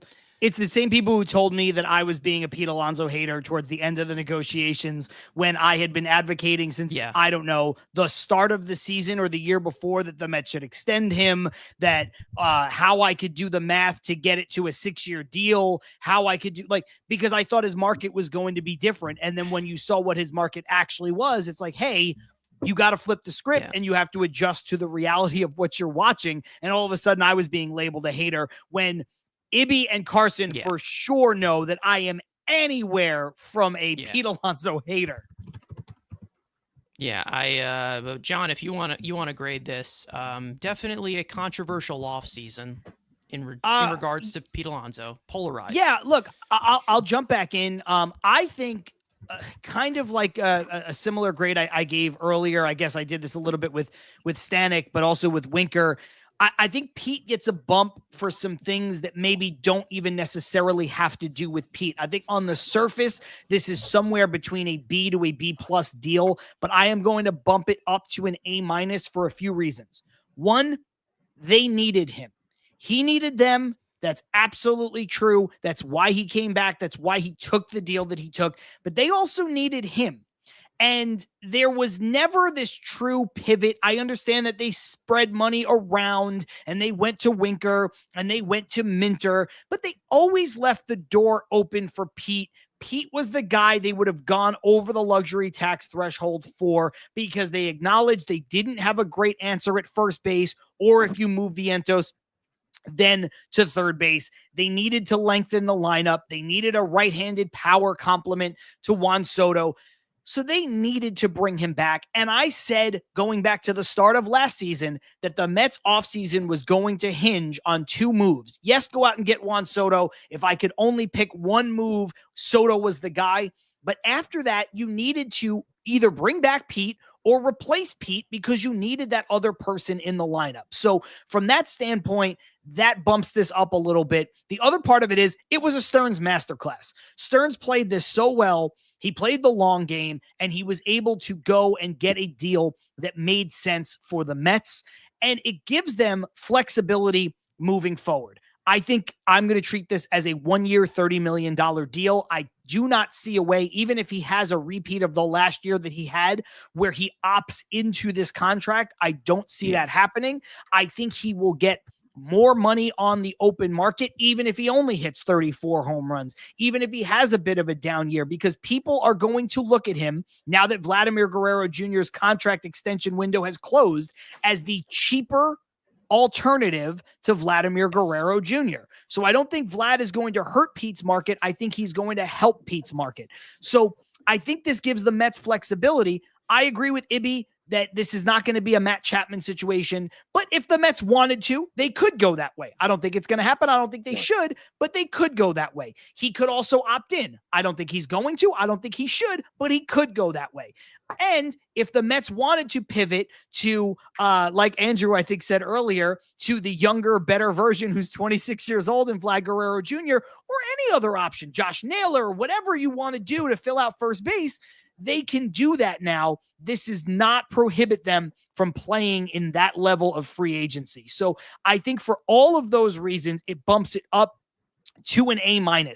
If this was not a $30 million deal this single year, I could have even gotten myself to bump it up to an A. But Pete Alonso is a very good player. He's one of my favorite players that has ever played for the Mets. I think sometimes he is unfairly bashed, but he is not a $30 million a year player. He is not the best first baseman in baseball. Therefore, he does not deserve to be the highest paid player at that position in baseball. And again, his luxury tax hit makes this like a $61 million contract for the year, which he is certainly not worth. Again, he's not getting all of that money, but that's what you're looking at here, or I guess slightly less because it's 27 in AAV, but the point remains the same. So there was a reason to bump it up to an A-, but there was reasons that I couldn't bump it up any further. And I think it's a good deal. I think he's going to have a good year. And I do think, like Ibby said, this will be the swan song for Pete Alonso and the New York Mets. Yeah, we'll see what happens. I really, the future is still uncertain, but we know where he's playing in 2025. He's back, and we'll see what happens. Frank, I'll go to you. We have covered this saga all off season. We're all just glad it's over. He's back.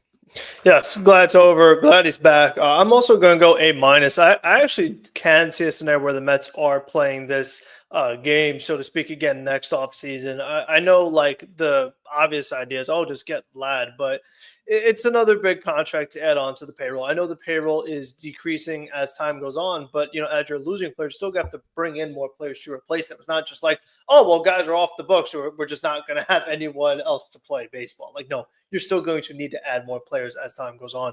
So I feel like with Pete, the Mets, I always felt like they had opportunities that, like, if they really were like, we're not sure about Pete, like, there were replacement options early in the offseason, and it seemed like the Mets were just not very interested in it. And more so, Pete Alonso was not very interested in going anywhere else. I mean, because as much as, like, the Mets waited, well, Pete waited too, because you know what? I do find it very possible and likely that the Blue Jays offered him a better deal, and he turned it down because he wanted to be a Met. And eventually, once the Mets said, fine, we will increase the amount of money we're giving you, even on a shorter-term deal, that's when he said yes. So he's going to opt out, and I still feel like we're going to end up doing this again. I mean, you never know.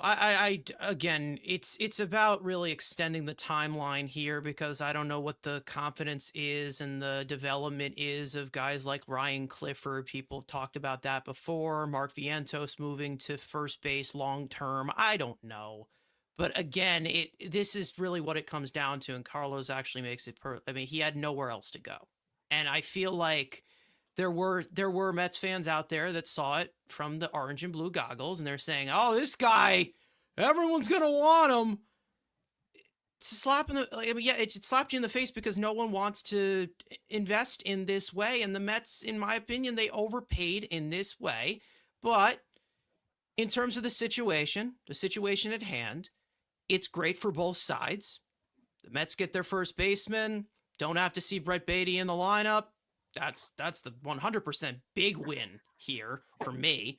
Him just rotting in Syracuse, that just brings me great joy. Anyways, but I will also give this an A-, but the main reason as to why I can't give this an A+ is because of how draining this entire process was. That sucked.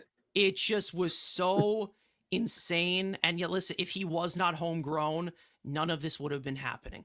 None of it would have happened. And that's the thing. It's like, again, keeping a guy, if you want to keep your guy, whatever, but it's like, there were so many different situations that we went into this entire offseason where it's the reality of the situation. We're not hating on Pete Alonso. We don't stop it, Andrew. I will legitimately punch you through this screen. You're making it worse. Anyways, we're not sitting here hating on Pete Alonso, think he's the worst person known to man. Again, baseball is a business. You have to look at it from a business standpoint here.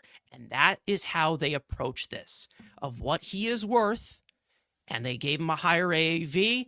I think that they were very, very generous in this way. To continue the negotiations as long as they did, I thought they were pretty generous in that way because it dragged along as much as it did. Again, you can look at this from the guy in 2019 who was the Rookie of the Year, won the home run derby. Guess what? Vladimir Guerrero's won a home run derby too. So guess what? Checkmate, assholes. Anyways, when it comes to the look of the lineup, it makes it deep. It makes it deeper. And this is when I talk about it from Jesse Winker protecting flaws in that way. I think that they did a really good job building this roster overall. But again, it's just these types of investments of giving these guys these big long-term contracts. It's just not going to happen the way that everyone expects it to, the way that it did with Albert Pujols or Prince Fielder, especially on the downtrending market that Pete Alonso got. And for those of you who are going to say that he got lowballed, again, if he didn't want this type of drag-out negotiation, he should have played better in 2024. I don't know what to tell you.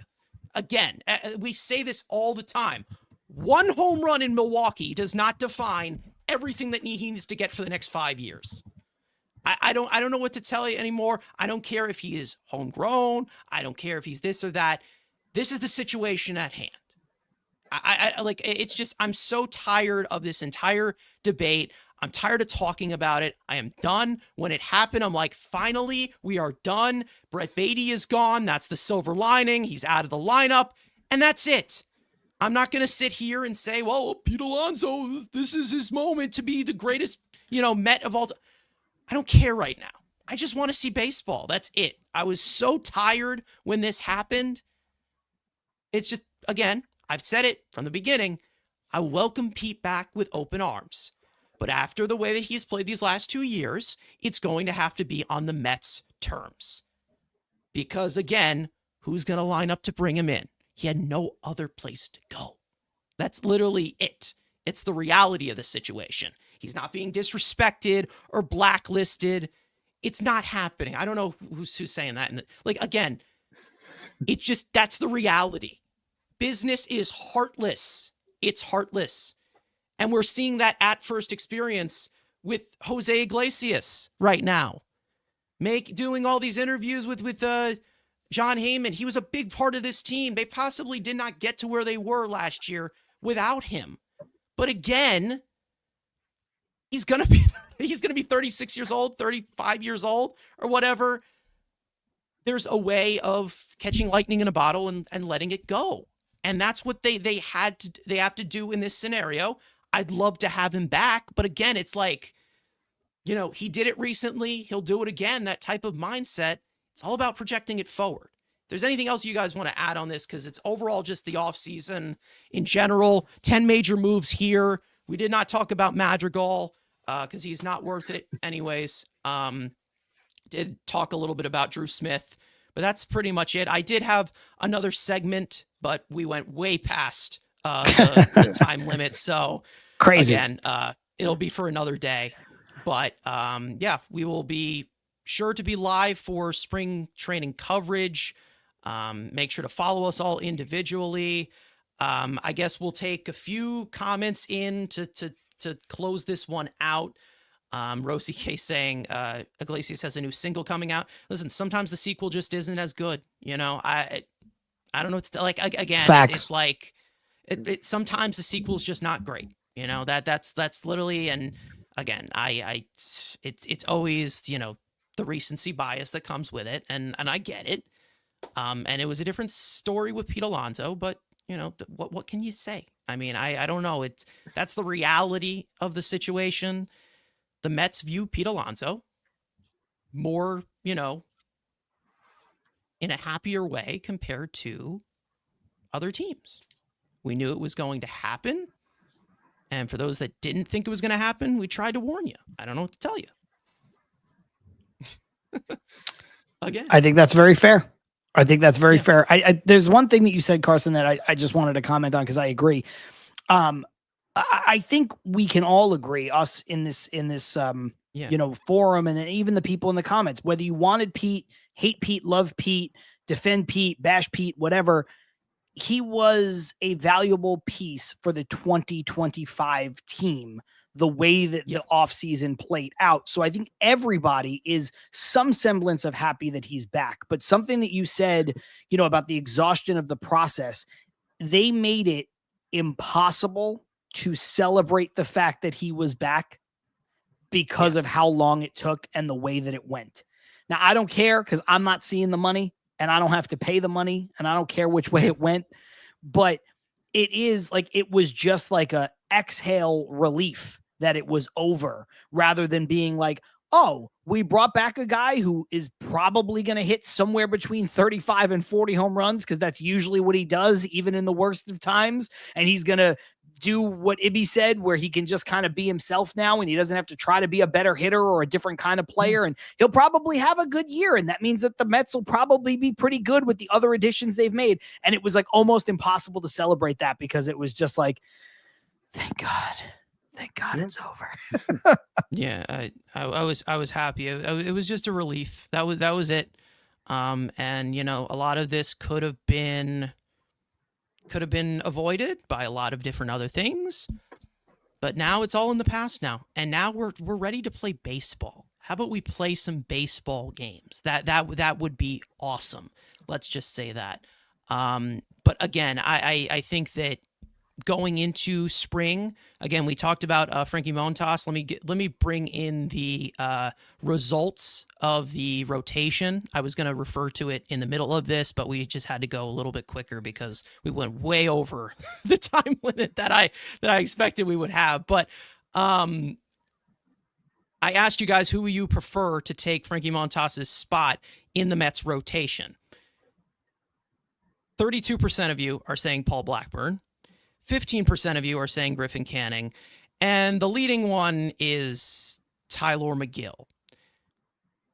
Guys, listen, I don't criticize people's opinions at all, but really? Okay, sure. 53% of you guys want, I don't know if this is just an ERA leaderboard of how we're looking at it, but I guess I'll ask that final question to you guys, and that's how we'll do it on the way out. To replace Frankie Montas, who do you guys like in that scenario?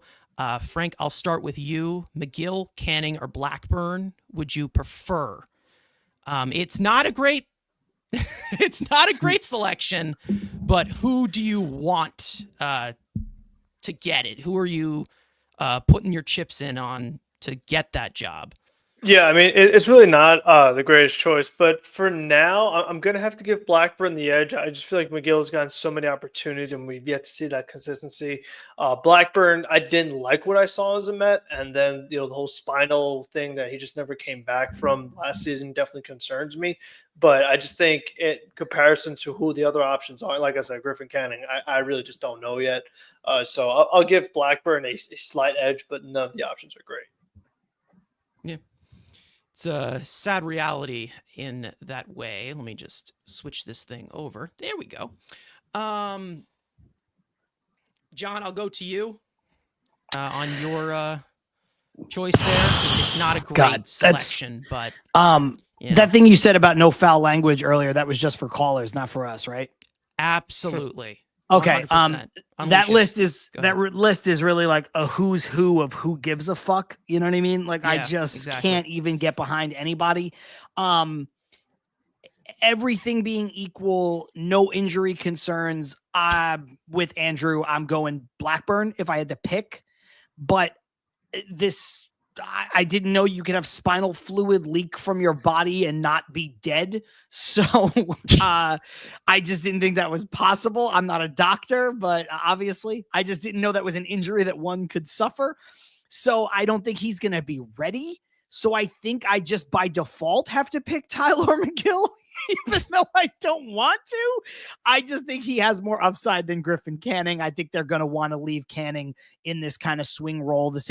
Similarly to how they don't want to mess with Jose Buto, I think they just see Canning's role being what it is. So I think it's going to be Tyler McGill. So I've just resigned the fact that I'll just pick Tyler McGill, but I would want Blackburn, but I don't know what his spine looks like. So yeah.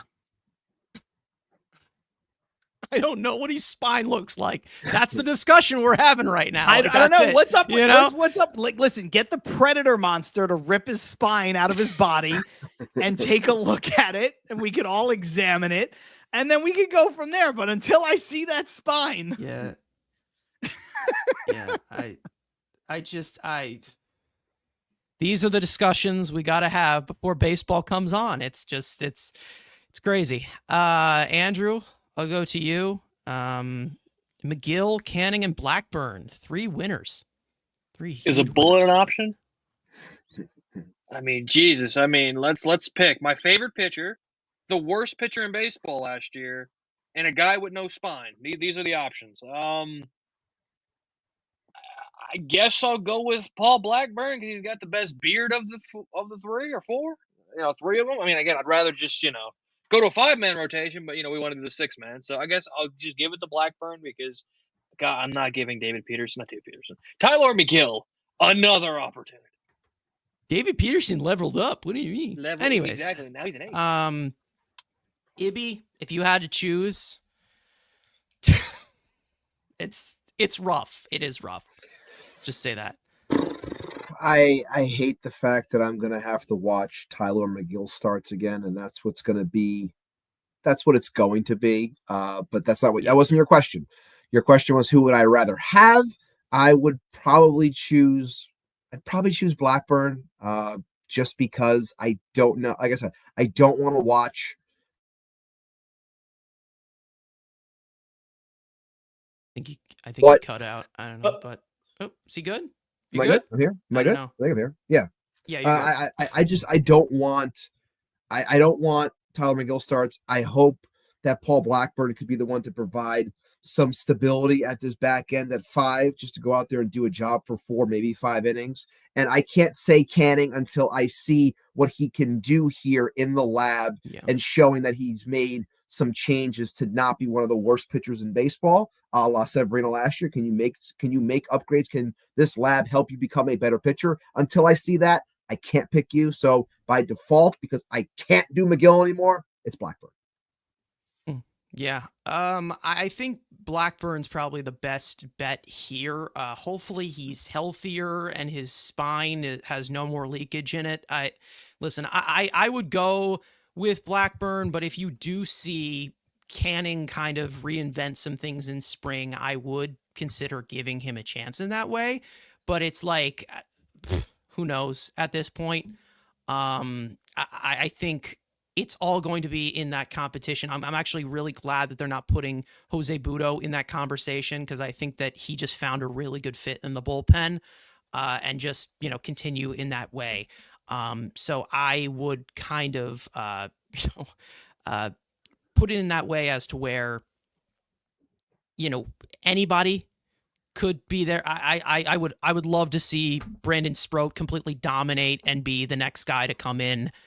But, I'm being realistic in that way. It's kind of really easily explained in this one from Churro saying Blackburn is the Corey Oswalds of Adrian Hauser's. Like, that's literally what you're looking at right now. I think Blackburn can be like a little bit better than what he once was, but again, it's only like the last guy in the rotation. Hopefully that he's healthy.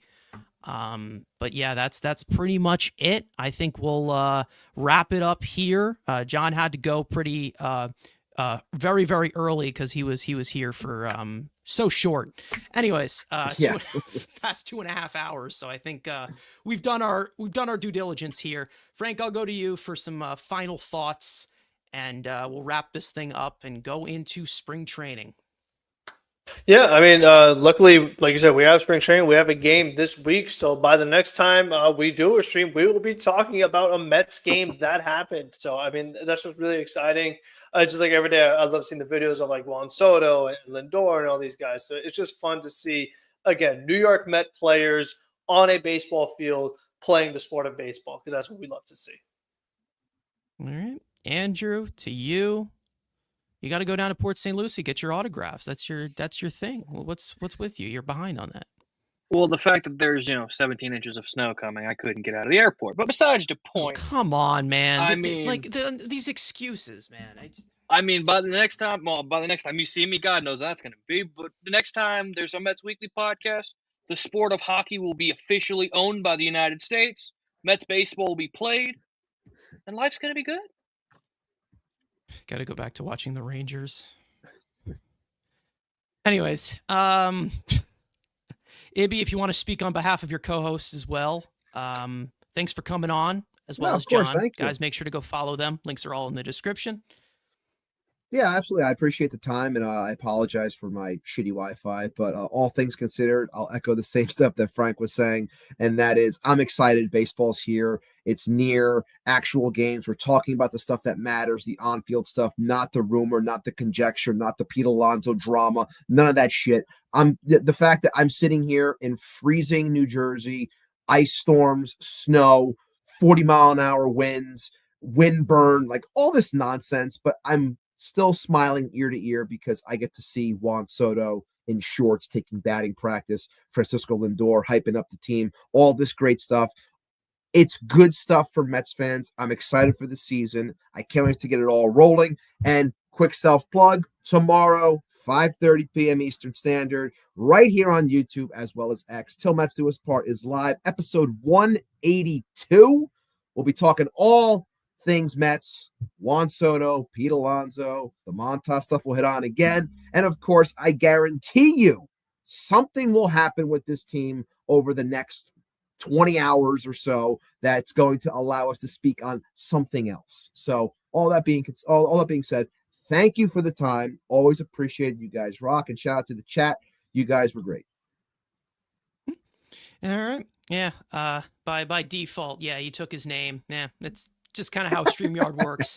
But anyways, yeah, thank you guys so much for watching, and hope you enjoyed the conversation. It was an extra long one than it usually is. Thank you guys so much for hitting the like button if you have already. Thank you to John Saponaro, Matt, Ibby, Ibanez for joining us as well. For those of you watching or listening on playback, you want to join the conversation live in the future, make sure to subscribe to the Mets Weekly YouTube channel. Turn on post notifications to know when we go live, which is regularly on Monday, but today was on Tuesday. Next one will be on Monday. And as well as following us on X and on TikTok for other content over there. And of course, next time that we talk to you guys, baseball games will be played that don't count. A little bit more relaxing, but we'll get into more in-depth what we're seeing in spring training next episode. And of course, let's go Mets. Off to PSL we go. We'll see you guys next time.